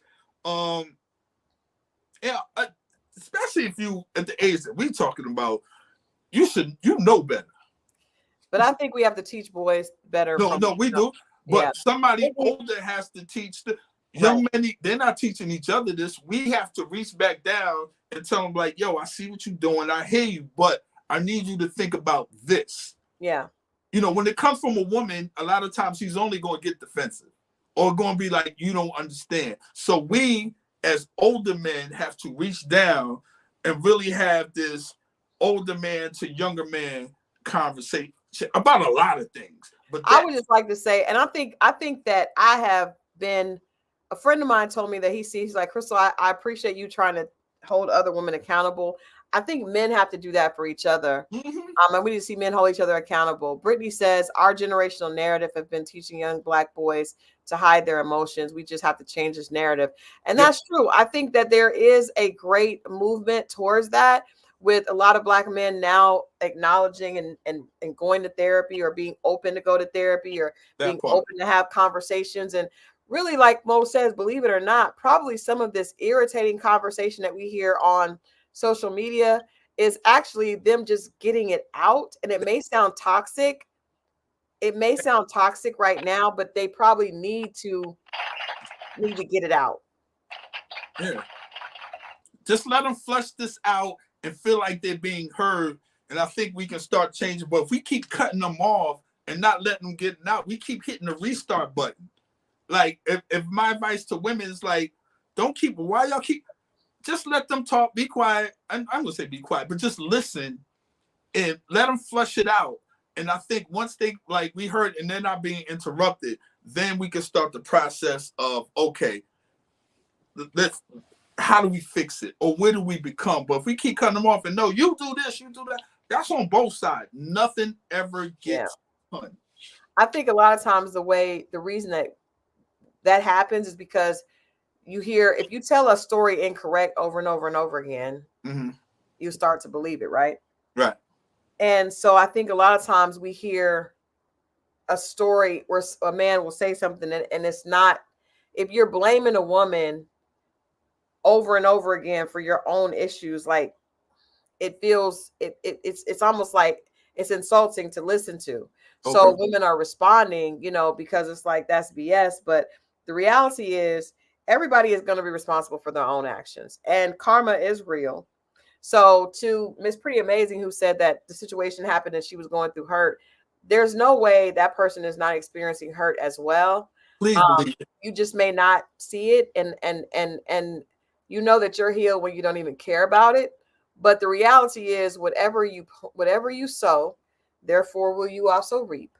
So, I think that we know that there's no way to go through something without there being an adverse effect. For every effect, for every action, there's an effect, right? There's no other kind of way. And the red pill guys, Rose, I'm not listening to any of the nonsense from the red pill community. There is a lot of red pill community. We got to talk, Rose, about your situation, but we getting into that.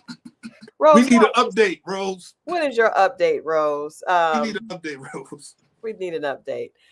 Therapy is actually putting in the work to go sit down with someone and tell your individual story, not listening to YouTube. But I do think that at least some men are listening to YouTube, and hold on. Yeah, my son is cooking and I can smell smoke. I just want to make sure the house isn't going to get burned down. Got you. But yeah, I think that there are a lot of men with a lot of resentment for women. A lot of men with a lot of resentment. We got to say that. And a lot of that was birthed out of, some specific people that were on social media. And it also works. Miss Pretty Amazing says, Christal, what does normal grief post relationship for a woman look like?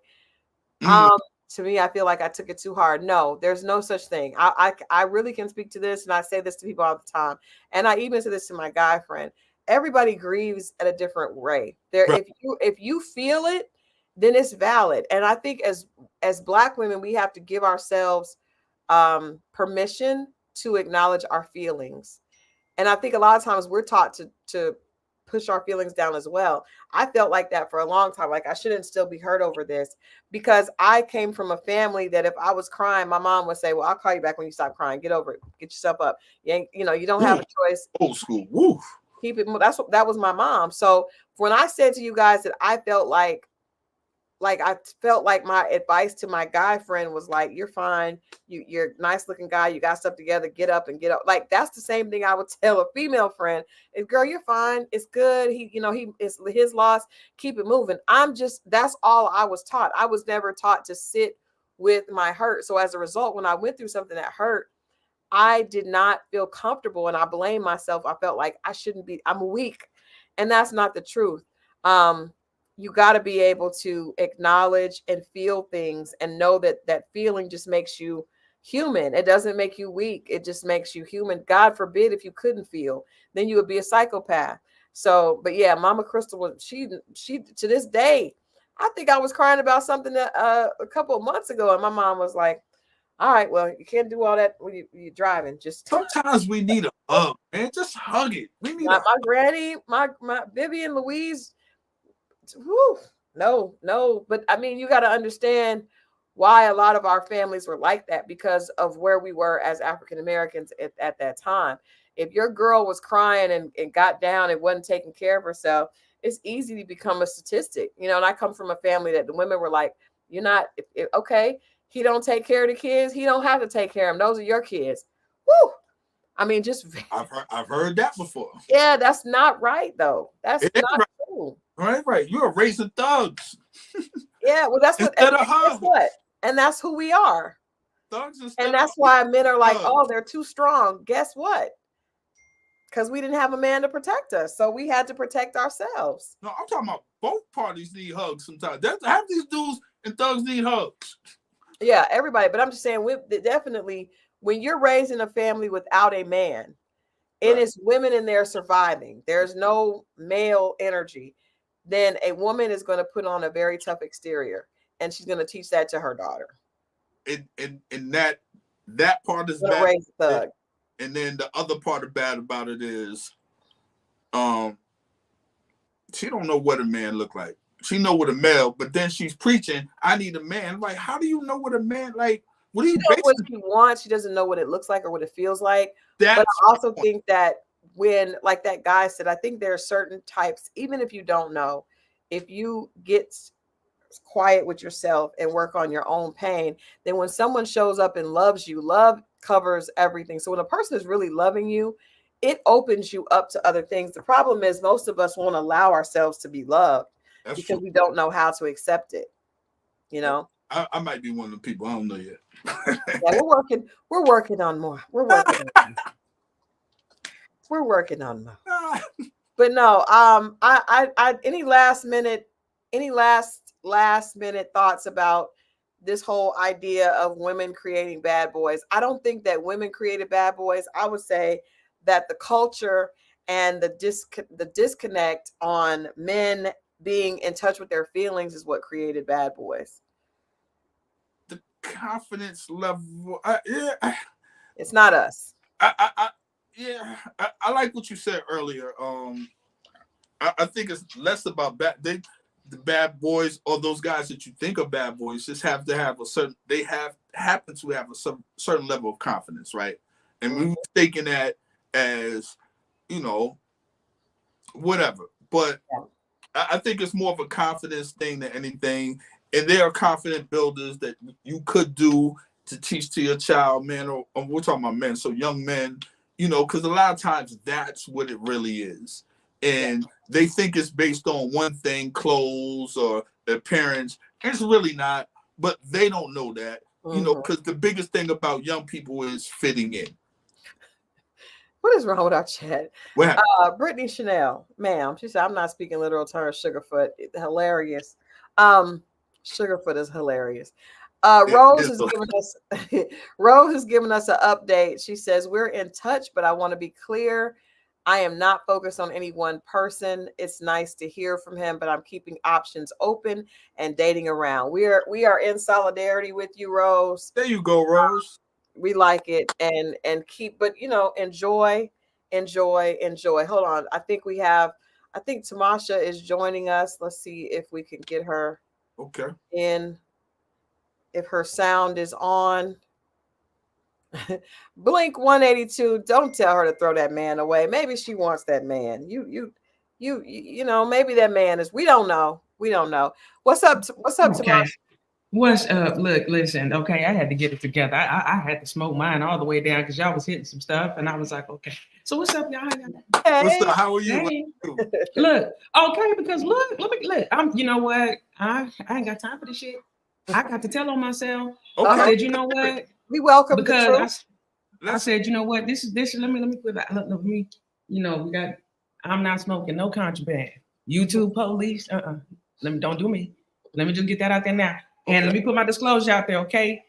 What I'm talking about happened a while ago. Don't come to me. Okay. Okay.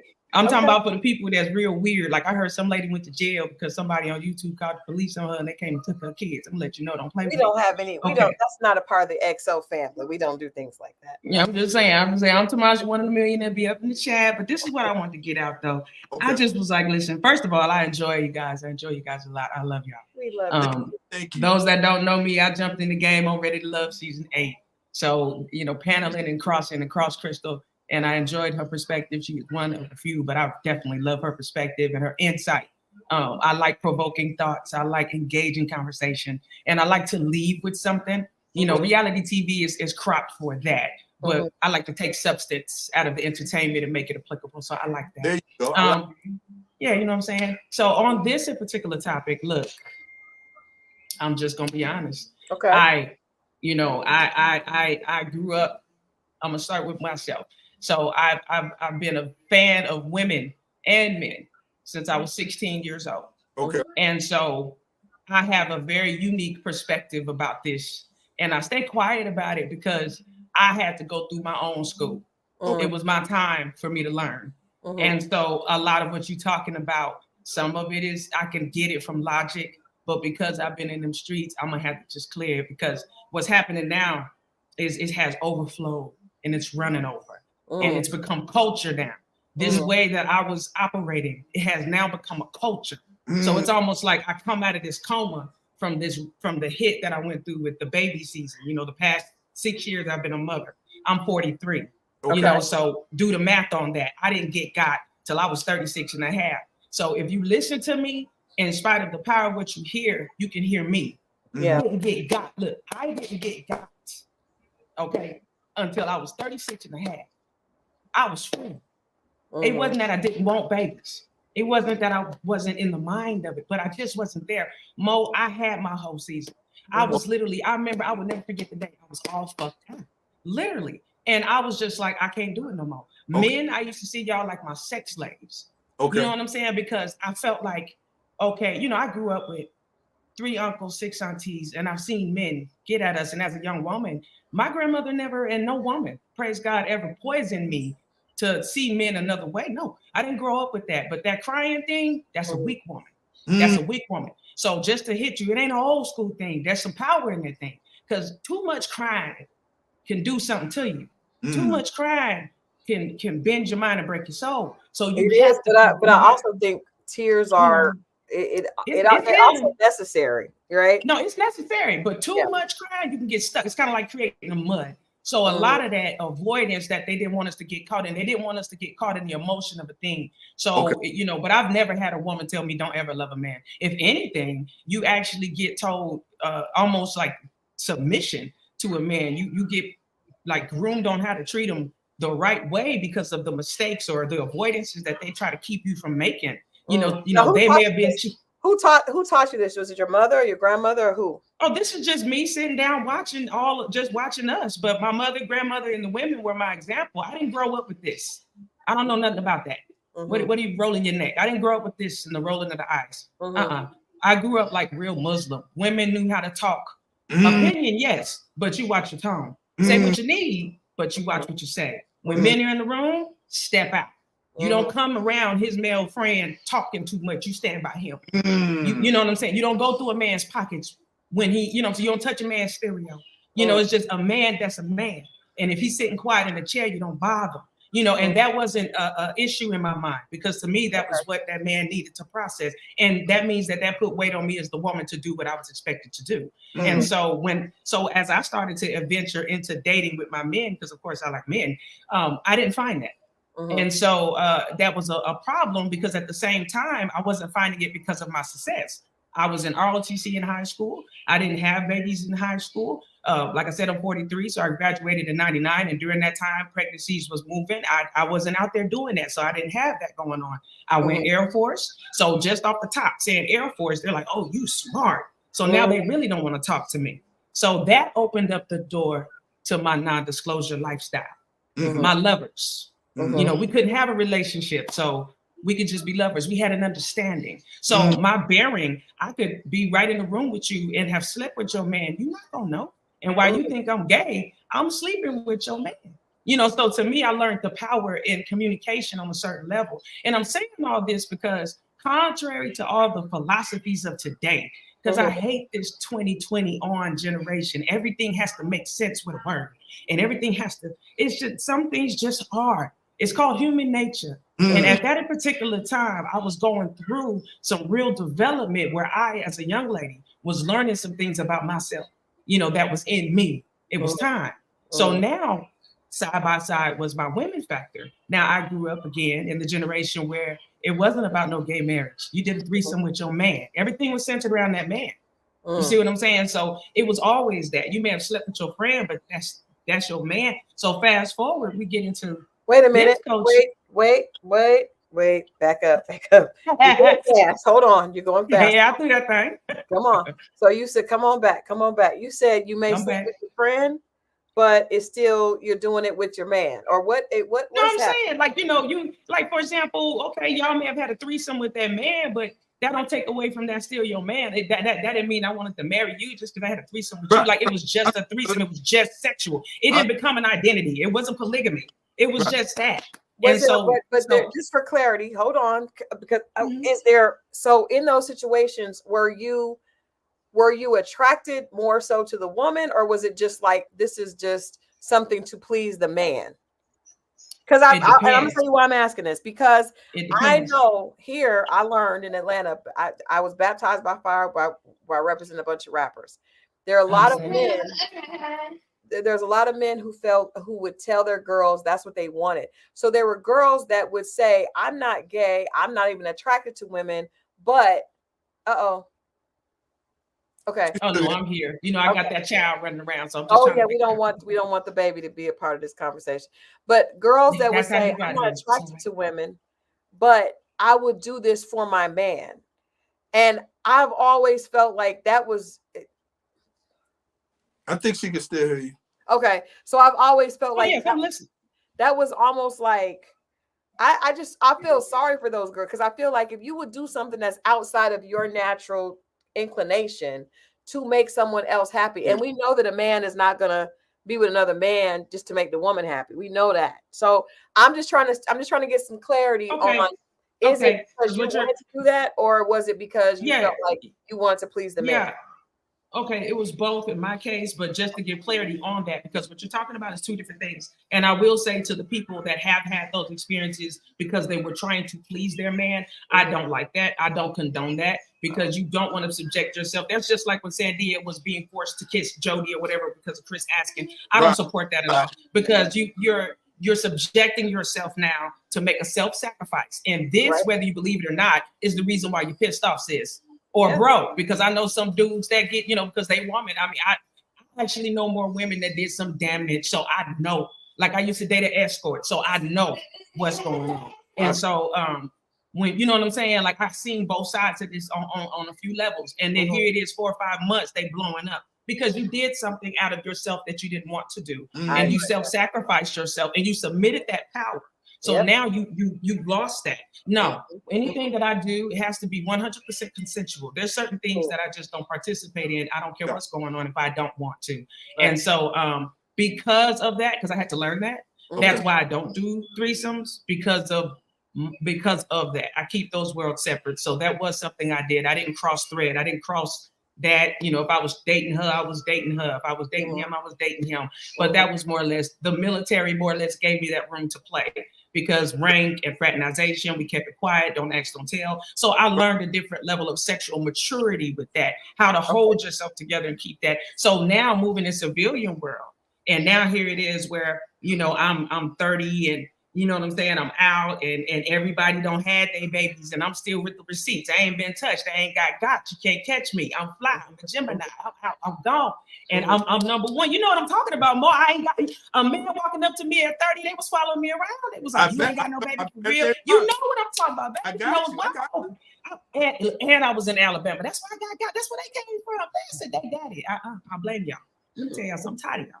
But anyway, okay, he was a Virgo. So anyway, but like, these were the things that I was going through, and it just, when you said what triggered me to get on this, and I'm so glad you put it in the chat because I had to lay that foundation. Otherwise, I was going to sound like a typical conversation of today. I'm not with a lot of today. I feel like a lot of today is emotion, it's reaction, it's not proactive. A lot of people are standing on ground they ain't worked for. They ain't standing on ground and on principles they ain't earned the right to. So I don't entertain this fluff of what's going on today. All these, to me, I'm not trying to be funny, but it sounds like a lot of whining on both sides. You a man, That's fair. you a man, and you a woman. So some of this, we have to stop the whining. That's what we are women, you are men. We can't keep whining because it's time to account and grow. You know, when God prunes that tree, he has to break, and break and break. And you have to that's a process. When you try gold, when you're making gold, they run that thing through the fire a lot. So it seemed like when the woman or the man has to grow, that seemed to be where the woman starts bitching and the man just starts bucking against anything and everyone. And it just, and right now that's where we are. And this is just not good because we're weak. But that's my end of that. But as far as what made me get on was when you had made the comment talking about, you was like, I wonder if this is just phases that we go through. And you took me back to a time right before I went to this church revival where I was all fucked out. I'm not going to go into too much, but I will say that I had a threesome going on and I was tearing them boys up. Wait a minute. Hold on. Where the threesome with two guys? Yeah, it was two guys. Okay. Okay. I was not ready for that, Tamasha, but I'm ready for it now. Now, what were these sex? This in particular was the two guys. I don't tell my women stories. I can listen. No, I've never heard. Well, no, I do have one friend that does engage in threesomes with two guys. I do have a friend here that does. And she shared with me that it was a wonderful experience. And AJ Johnson that said it was a wonderful experience. However, I'm asking you, so with these, because you just slipped it in, Tamasha, you didn't give me because that's what was happening. That's what happened. You took me back to that time with them. I did not know. And I was like, and I was thinking this when I was in there making my children something, my purified children, my purity. And so I looked and I was like, dang, I remember that. And Mo was talking. It was like you guys was hitting on it. It was like you was like, maybe it's a phase. And Mo was like, sometimes we just go through it. And I was like, God, I remember that. This woman, put some lights on the board up here. I mean, I'm talking about. I was like, in chat or whatever y'all say. All I know is I said to myself, I said, God is. I said this. I said they whooping my ass, boy, because you took me back 13 years ago. Now, what was it about that part in the phase? Because the feeling that I had, that I remember, it was like Mo had said, it's like you lose yourself. And I just sat back. It's like he was speaking a language to us that only us would know. You see what I'm saying? And when he said that, you ain't gonna say that unless you just been there. And I was like, Jesus, I remember that. I just remember that. And I was like, I went through the breakup. That's how you know it's real. That's how you know like and it hit me. So I took off. I said, let me get these tablets on my babies real quick. Let me put on Princess and the Frog.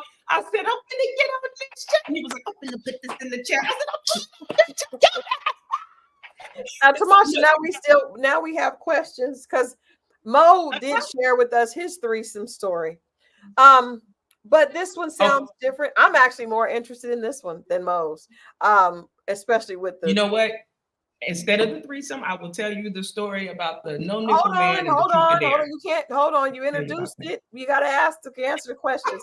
The chat is asking art. So I'm wondering if you, with this threesome with two guys, were the guys bisexual?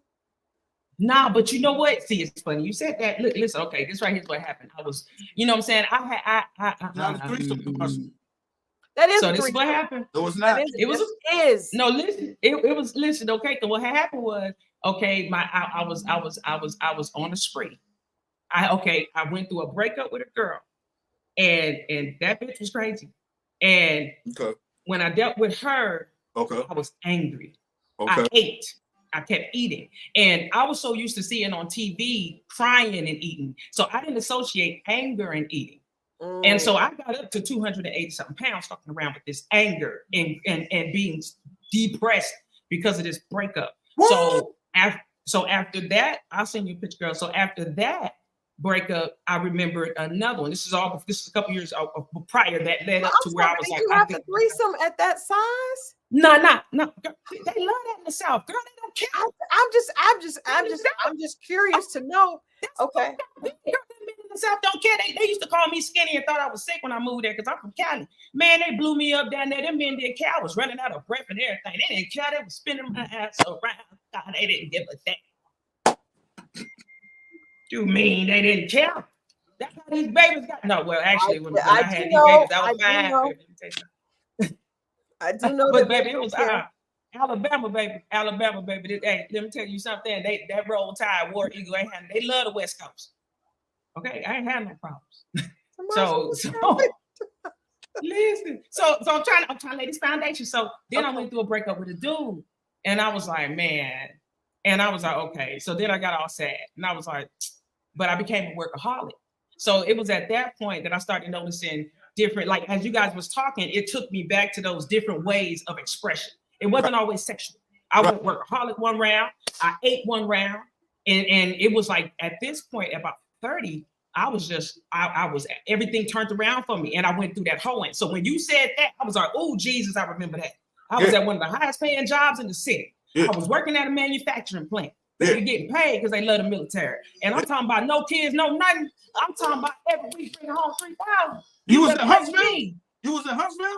I was in Montgomery, baby, throwing them chairs. Don't play around with me. Montgomery, bro. We was out there fighting. I was getting ready to say, if you were in Huntsville at this point, I'm gonna call Carlos, okay? But I was in Birmingham. Oh shit. So she said the men were not bi, guys.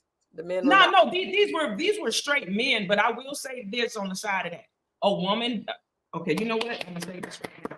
And I will say this comes from a conversation, but I'm gonna say this excerpt of what I know, and those people that hear this and know what I'm talking about, you know what I'm talking about. You know your sexuality. Stop playing with the person you having sex with. They can feel your spirit. They can tell. So what I'm gonna say is, yeah, these were heterosexual men, but I could tell that one of them went a certain way. So I, in the middle of that threesome, got on the phone with my homeboy, and I was like, bitch, I got one for you. So he was like, okay, I get off work at 8:30. And I said, I don't know if I'm gonna go that long. I've been already at 2 hours. So he was like, I'm coming, bitch. I was like, okay, yeah. So I got bored with both of them, sent one of them in the living room, and then I kept going with him, and then I just short-circuited. I just looked at him. And I mean, he was just doing his poor little heart. And I'm just looking like, and I was like, how do you get bored with two? I almost answered that, but I'm a Gemini. That's all I got to tell you. So all I know is that, you know, the body is amazing. That's a lot of men. Girl, that's men. That's God's creation. They all that energy looking at me. What the hell? You got something to say? What you got to say? At that time, it was a challenge. It was a challenge. You talking to me? I'm a woman. You sitting up and you got bored. I'm just like, what? Yeah, because I was all fucked out. That's when I knew I was all fucked out. I was like, I think I'm done. And I was like, I think, because I had done everything except for 3 things. I had done everything else sexually I wanted to do. And at that point, I was like, you know what, I'm good. And so that was that. What were the 3 things? I mean, we're here at this point. I don't suck toes. You know what? I don't suck man toes. I slipped up twice, 2, 3 times with a chick. I think that was on some freak shit. But just off the top, I don't suck toes. I don't eat ass. And I've never been with animals. Ever. I did. You know what? Sometimes you don't even know that's. And let me add a few things now, since I know. You know, for today's culture, I've never been with a trans. I'm not pan. A man or a woman. I'm in genitalia. You got a ding-a-ling, a vagina. You was born in this world that way. No offense. I don't do no psychological play because I ain't playing with your mind. I'm not playing with you. Mm-hmm. So she's a woman. I'm a woman. So you a man. Yes. So I ain't been with no, you know, so my infatuations are wonderful. But can I say this? And this is the part where I think people get confused. If there's a threesome, let me be real clear with this. There's a threesome, that means everybody participates with everybody. If a man is with a woman and 2 women, those women get down, he get down. Yes. There's 2 men and they don't get down with each other, in that moment, that is not a threesome, and that's Okay, what well, it was, yeah, and that's okay, you know, and I understand that. And I guess to me, if I I see believe it's still a threesome. I don't feel like men that can is make a train, not a threesome. okay, no. train is 4-5 people. I know what a train is. No, It's not a a train. train is 4-5 is when one, no, a train is when one comes, leaves, and the other goes. Or people. it's constant motion. Trains are in No, motion. it's not. Let go. A train can last all night. Crystal, I'm telling you. Have you ever been to a sex party? No, Oh. I have not. Listen, no, you ever been to a sex club? No. Let me tell you something. Let me I have got you. invited to I like one. to visit. I would like to I Yeah, visit. got invited to one. You should with go. Adonis. Put a mask Adonis on. invited me and Adrian to one. They are lovely, by the way. They're fun parties. But look, listen now. You listen. A train, honey, that and I know about this because of gang culture. Again, I'm from the West Coast, so you either roll the dice and get fought in, and you get jumped in. Right. That way. That's what I Okay, heard. that's a train. That's a train. I have not went through that, praise God, but I just know a lot of people that earned their stripes that way. Now, what is And that? so, Is that what they would call a gang? That's a train. That's really what it's Jumping. that's a train. That's where it comes from. The whole they call it on the books, gang, this, that. No, baby, that's you just getting jumped in. You just are the getting middle in. part. He's in the beginning. You are in. But I if did not it's a get true it. threesome, everybody has to participate with everybody. See, okay. On the threesome thing, to me, I'm okay. If them two men would have turned to each other, my whole sex drive would have dried up. My body would have shriveled up like a baby powder. That's not gonna do it for me. My coochie not gonna participate in those festivities. You putting everything here. So it's a threesome to me. Both of my twins were satisfied. I was fine. Now, if it was two women, I think it is a threesome. right now, two women, I expect that strangely because that's just us. I guess on some kind of level, I would expect that more. Now, if it's 4 people, blah blah, it goes on from there. But 2 men and a woman, she better put in some work because she got some things you can occupy to satisfy. So he shouldn't want to do anything with his homeboy. You should be focused. Yes. Okay. Okay. And so, let me ask you this. Hold on, Tamasha. This is we went on the left tangent, but my question to you is with someone that has dated both sides, right?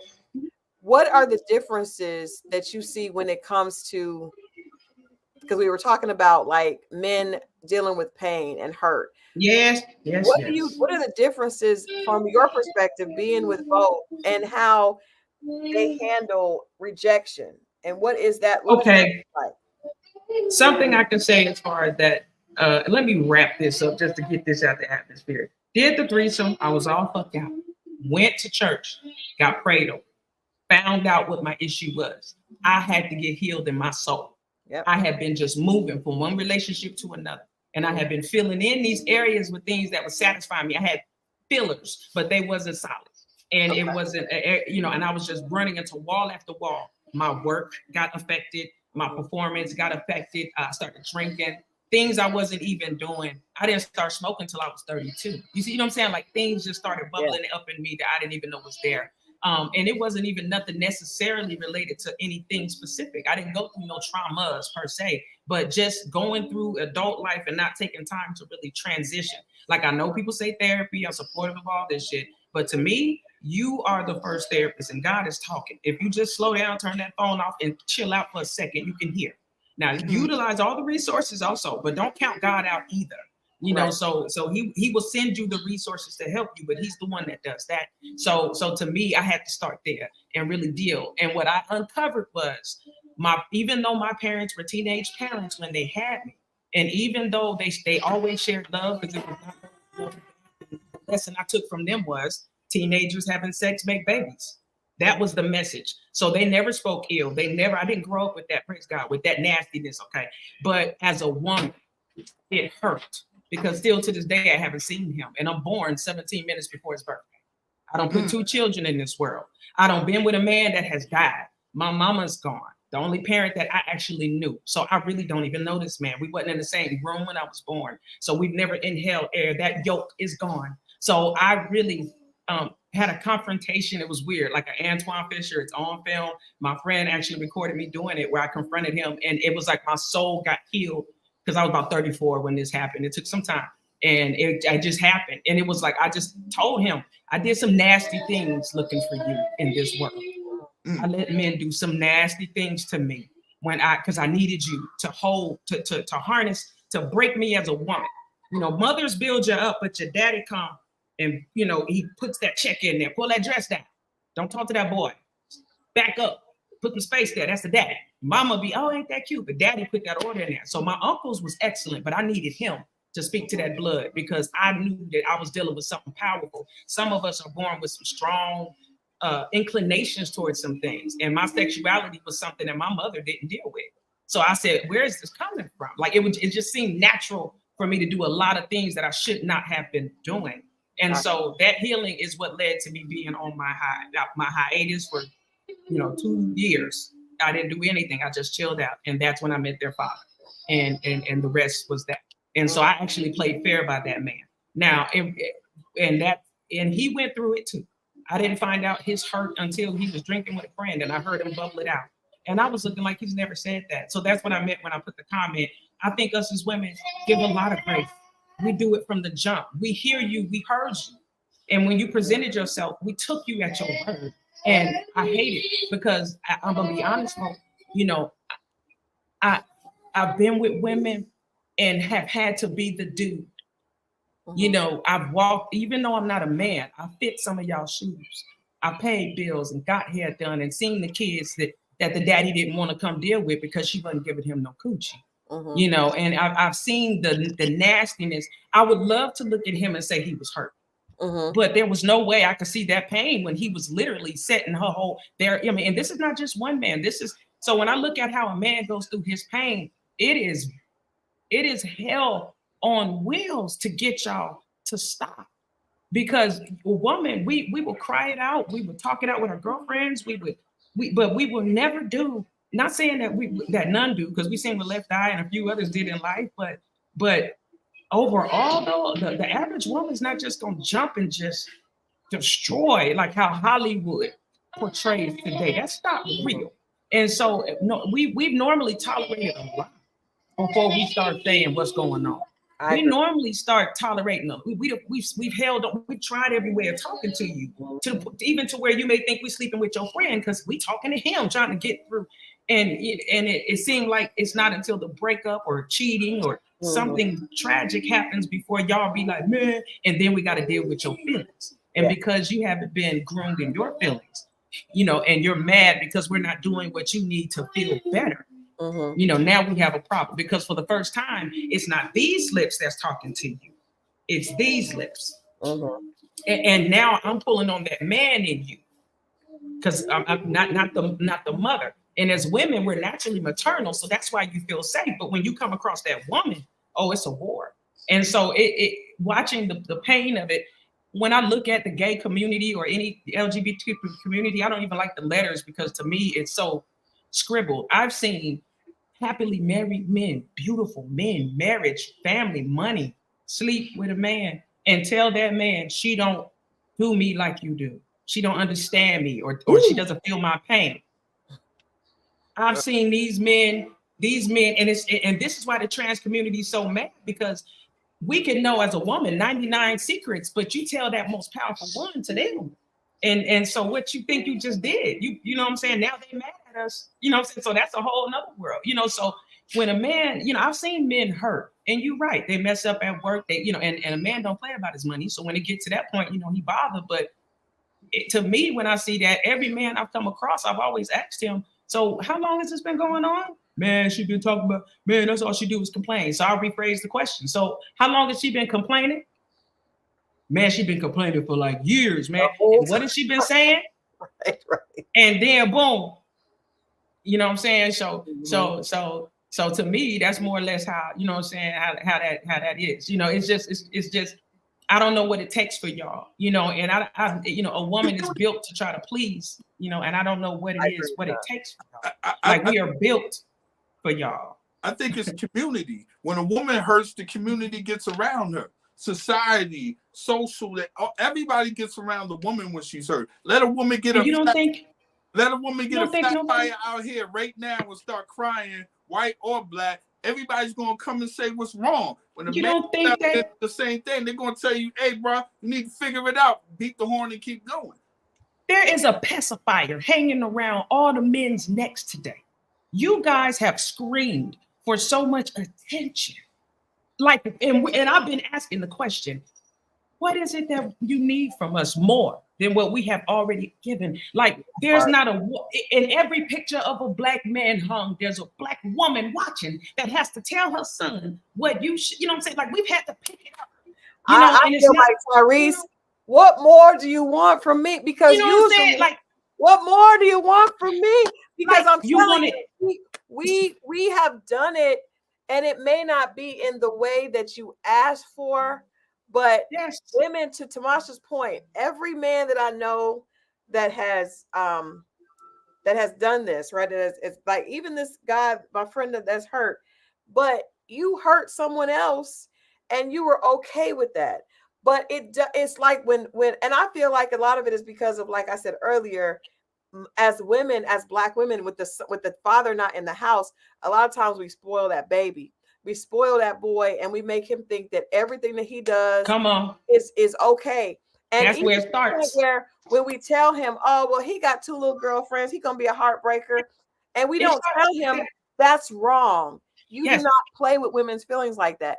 Then he gets to be 27 years old and he got a baby and he ain't taking care of it. And he goes to his mama and his mama lets him stay at the house. No, for my son, and my son is 26 years old, you get a girl pregnant, you're not coming here. You go take care of that baby. Do not come to this house if you're not paying child support. I don't care what is happening in your life. You should be paying child support. You cannot come here, because I'm not creating a soft space for mediocrity with my son or my daughter. But And that's what's happened. A soft space. That's exactly right. I'm not doing it, because guess what? With a that is it. Hey, you 703, boys are nurtured, girls are trained.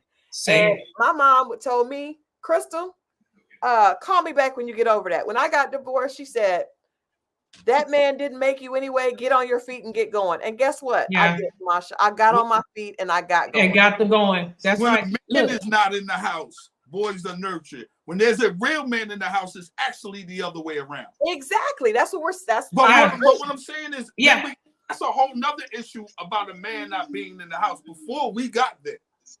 That's correct. A whole nother issue. See, okay. You guys are babied by. You're right. When there's a man, when a man comes around, the babying of the son stops. Right. Well, it should have never started. But we don't know how to make a man. But that's something. What come first, the chicken or the egg? You know what I'm saying? Is that all you can deal with what's there? If man leaves, son is there. Mother just loves the son. You cannot blame that woman for loving the son. I didn't have a pair of testicles. I get that, but that's your son, not your man. I ain't loving him like that. Okay, that's a difference. Okay, you jump. So let me explain this out. Let me come from the revelation I had gathered, because I ran into this very thing. Me and my children's father, God rest his soul, was the same age, 3 months apart. Mm-hmm. So I wasn't dealing with someone that was on a different scale. We was alpha and I on this here.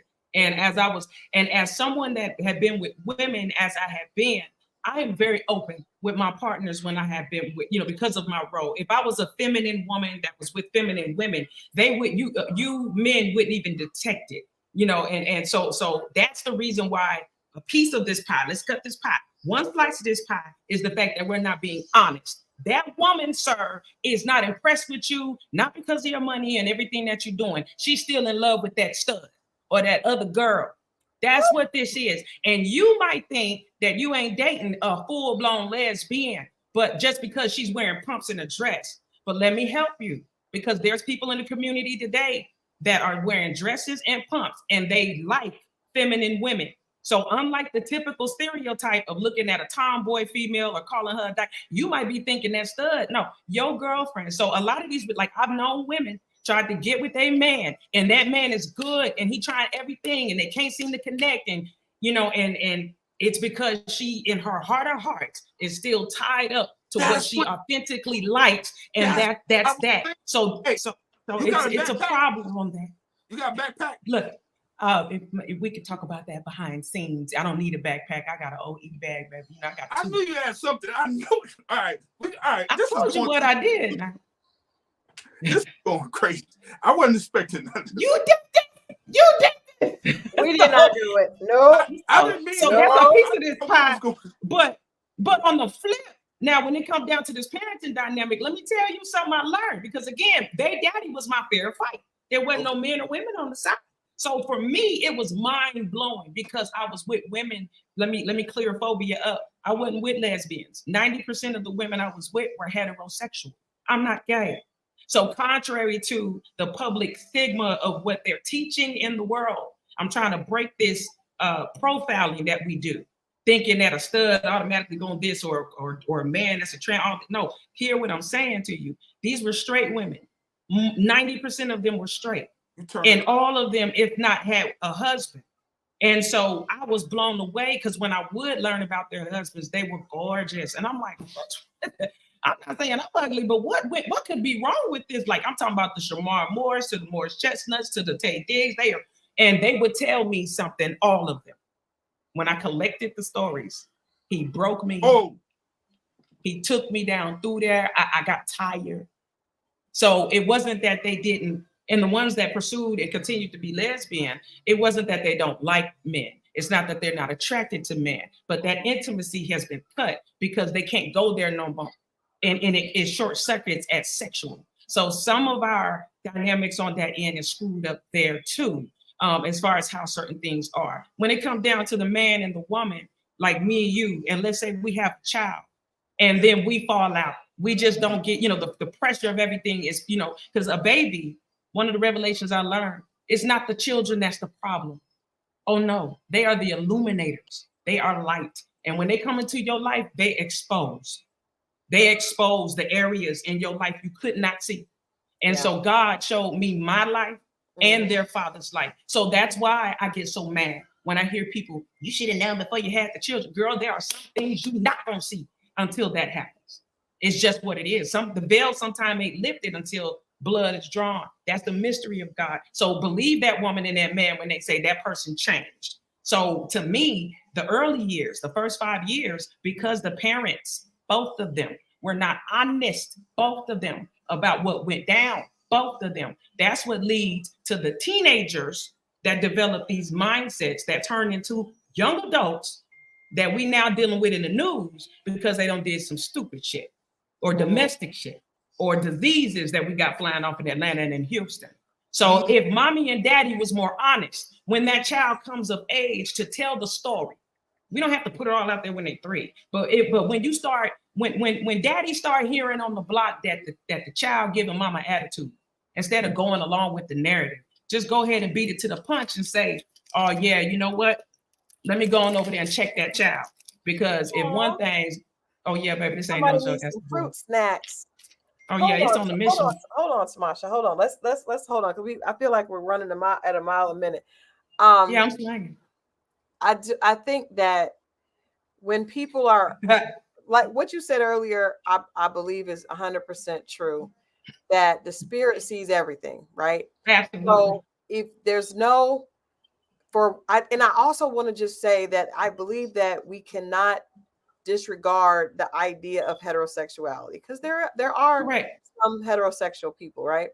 So absolutely. If a person is open, man or woman, is open to being intimate with someone that is of the same sex, then we cannot call them heterosexual. We have to allow them to be in another category. Now, I don't know if that's pan or bi or binary. Well, I don't, hey, my son is here. He'll probably explain all that to me when I ask him later. But we do have to acknowledge that I've interviewed girls that were in so much pain from what was done to them by men that they were intimate with women, right? Because they dipped off for a little bit. They dipped off, but we cannot call that heterosexual, right? Unless they were forced. But if you were able to feel comfort and you look for that someplace else, then that's definitely a bisexual act. We just have to be, because otherwise it's not fair to people that are heterosexual, because this is all fluidity. It just cannot do that, right? Mo, you had a question? No, I was saying you said it's not fair to the people that are heterosexual. I'm raising my hand. I'm one of those people. I just want to be sure, because I've heard people say, "Oh, women are all fluid." No, not all women. No, not all women are. But it also is not about. It's not about anything other than that person. And a lot of times, a person can know, because I've heard men say that I have gay friends that will tell me that the guy that they're with is not gay. I think No, Miss see, Netta, okay, yeah, I no. think Miss Netta tried to tell Tokyo Tony and what is Rick Ross' baby mom name?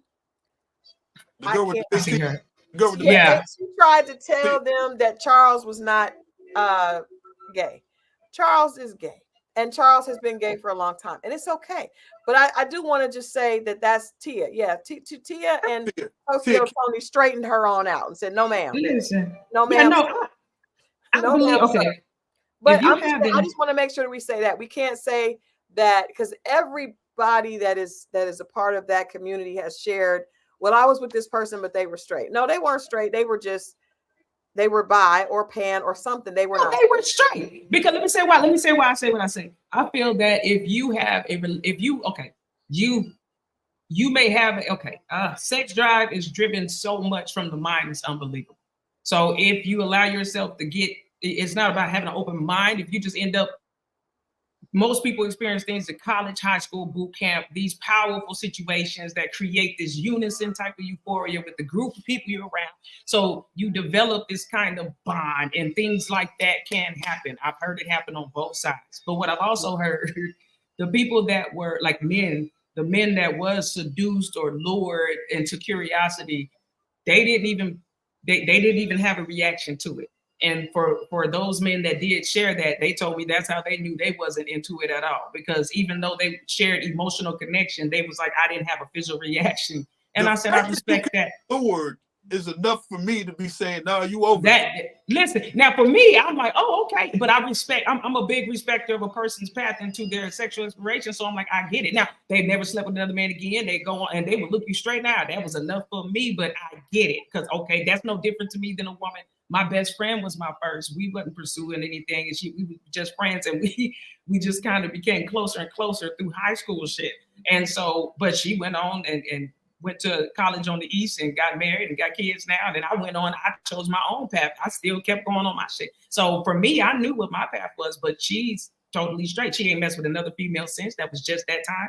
But then there's some people that say that they are straight. And I'm like, no, honey, that's but we can't, I just don't girlfriend. think as humans, we can ever tell what someone else is. We just have to worry about what we are. You don't really know what another person is, even by what they tell you, because sometimes we tell people what we want them to know, right? So I just think you can't even really tell. You don't know what you would do in 10 years. Most of us don't, we may know certain things, but I know I won't be with a man. I know that. Listen.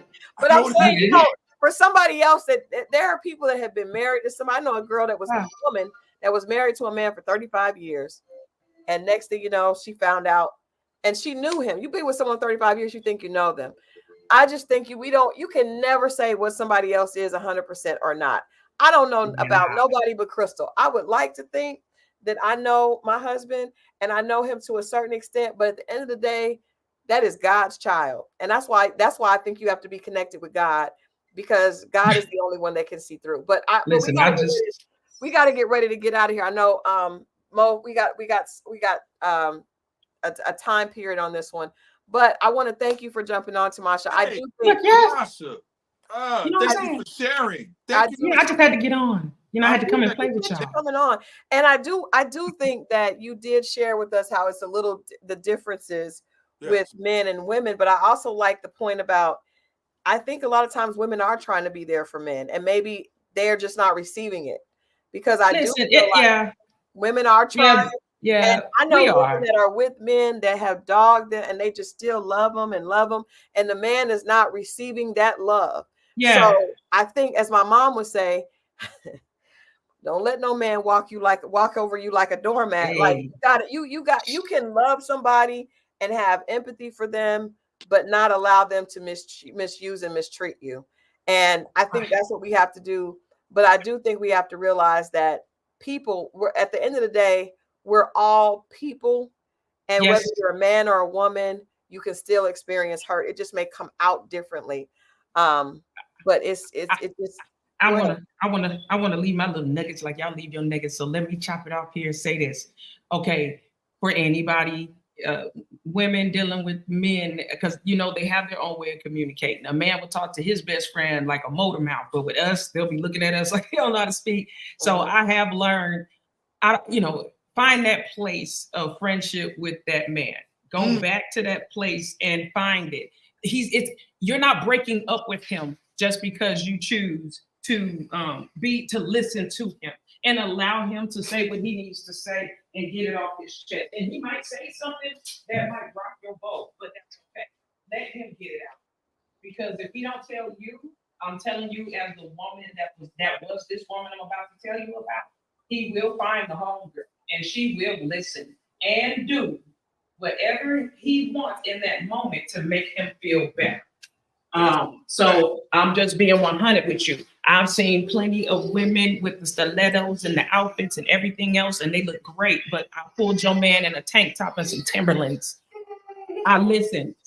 So that's he need to be gone and need to be gone, because I don't feel like women should ever be afraid that someone else is going to get their man. If that man was able to be pulled by anybody, I don't care if it's who it is, then he was never mine in the beginning.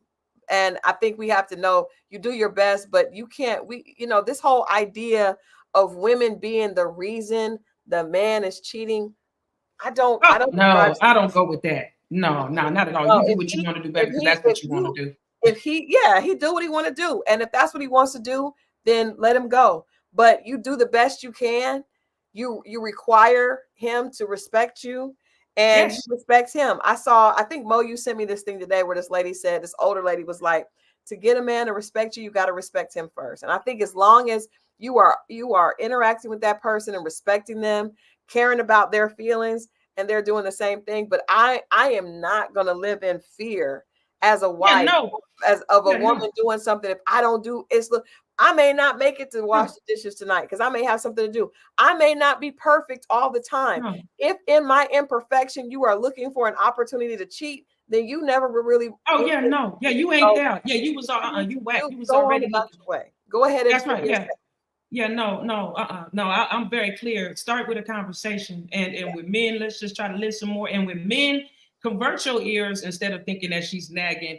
And try to pay attention to the number of times it's mentioned. Switch in your mind from the nagging to the number, and try to find a common ground to get a result, because that's ultimately where it all starts. Is that I think that would be the greatest place, is for us to find that leveling ground, whether it be the friend hat in that moment or take off the hats, whatever we have to do so we can hear each other. You are two people that came together on a process that you're going down together, but you're still two different people. So you might be going through a season right now where, I'm your helpmeet. I'm the person that God has for you in this time, but I need to know how to effectively help you, and that man may have to cover her. And this is where that communication comes in, where we have to just be 100. And this is where it boils down to. If you in a whole stage and you come across a fish, be man or woman enough to say what's up. The reason why I'm proud of my story and why I can tell you about things I did years ago, because I'm good now. These children is what it took. Listen, praise God for them, but hear me well. It took for me to have babies to get it through my head to quit playing. You understand? Yeah. It took so you know what I'm saying? But I'm just saying, we gotta do better with that aspect of ourselves by really taking account into what we needed to do to make sure that we are better people.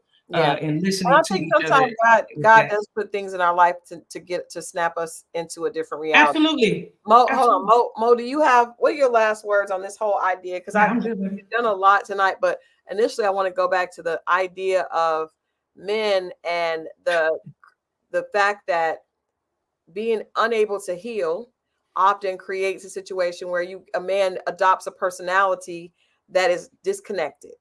And that disconnected person, we can call the bad boy or, the hoe or whatever, but that is disconnected from his true self. And it is based on the fact that he has not been able to mature properly, or he is not healed and has unresolved hurt. And that's created a disconnect with him, with women, and sometimes even with himself. So I just want to hear your perspective on how we can, as women, support you all through that without taking accountability for it. Without taking accountability for it. I mean, Good question. I think it happens in two ways. I think the first thing happens by him being hurt, but then there's a way that happens. The guy's not necessarily hurt. He just might be lonely or might not be able to get no women, and he's looking at the other guy that's getting all the women, so he's just imitating that. He's not necessarily hurt. He just wants, he's a young man. I think in that process, you when you said healing, that really opened up something for me. I was like, wow, I never even thought of it like that. But that sounds true. That feels right. And I was like, well, okay, we haven't healed for whatever goes on and we're listening. And I think creating a space for men to feel comfortable to even let you know, I'm talking about not even men, our sons. Like not making my son feel a certain way because some girl hurt his feelings, or his mother his mother might have a little bit more, she might be way more open to it, but us just not shaming him for it, but finding some type of balance, because I don't want to make him super soft where he got to cry to me about everything. You see what I'm saying? But some type of balance, and because we do it in sports all the time, you know. Men cry in sports and they don't. But you know what?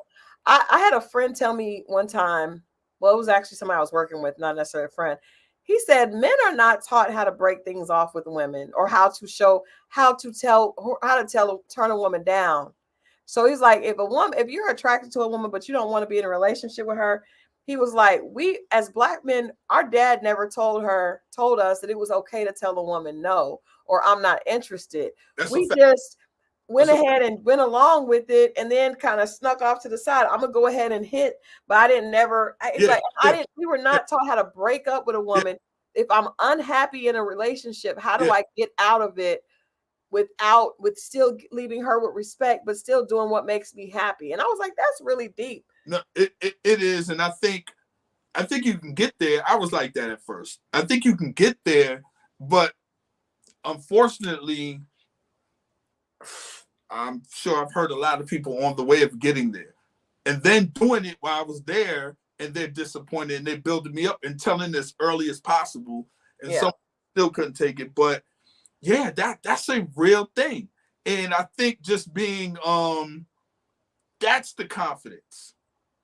That's another level of confidence. I enjoyed you guys. I'm finna go. I gotta go put my little one down. Okay. All right. Nice. Thank you for sharing. Thank you. Thank you for sharing. No problem. I'll be in the chat. I'm just gonna rock her down. Love y'all. All right. Love you too. Bye-bye.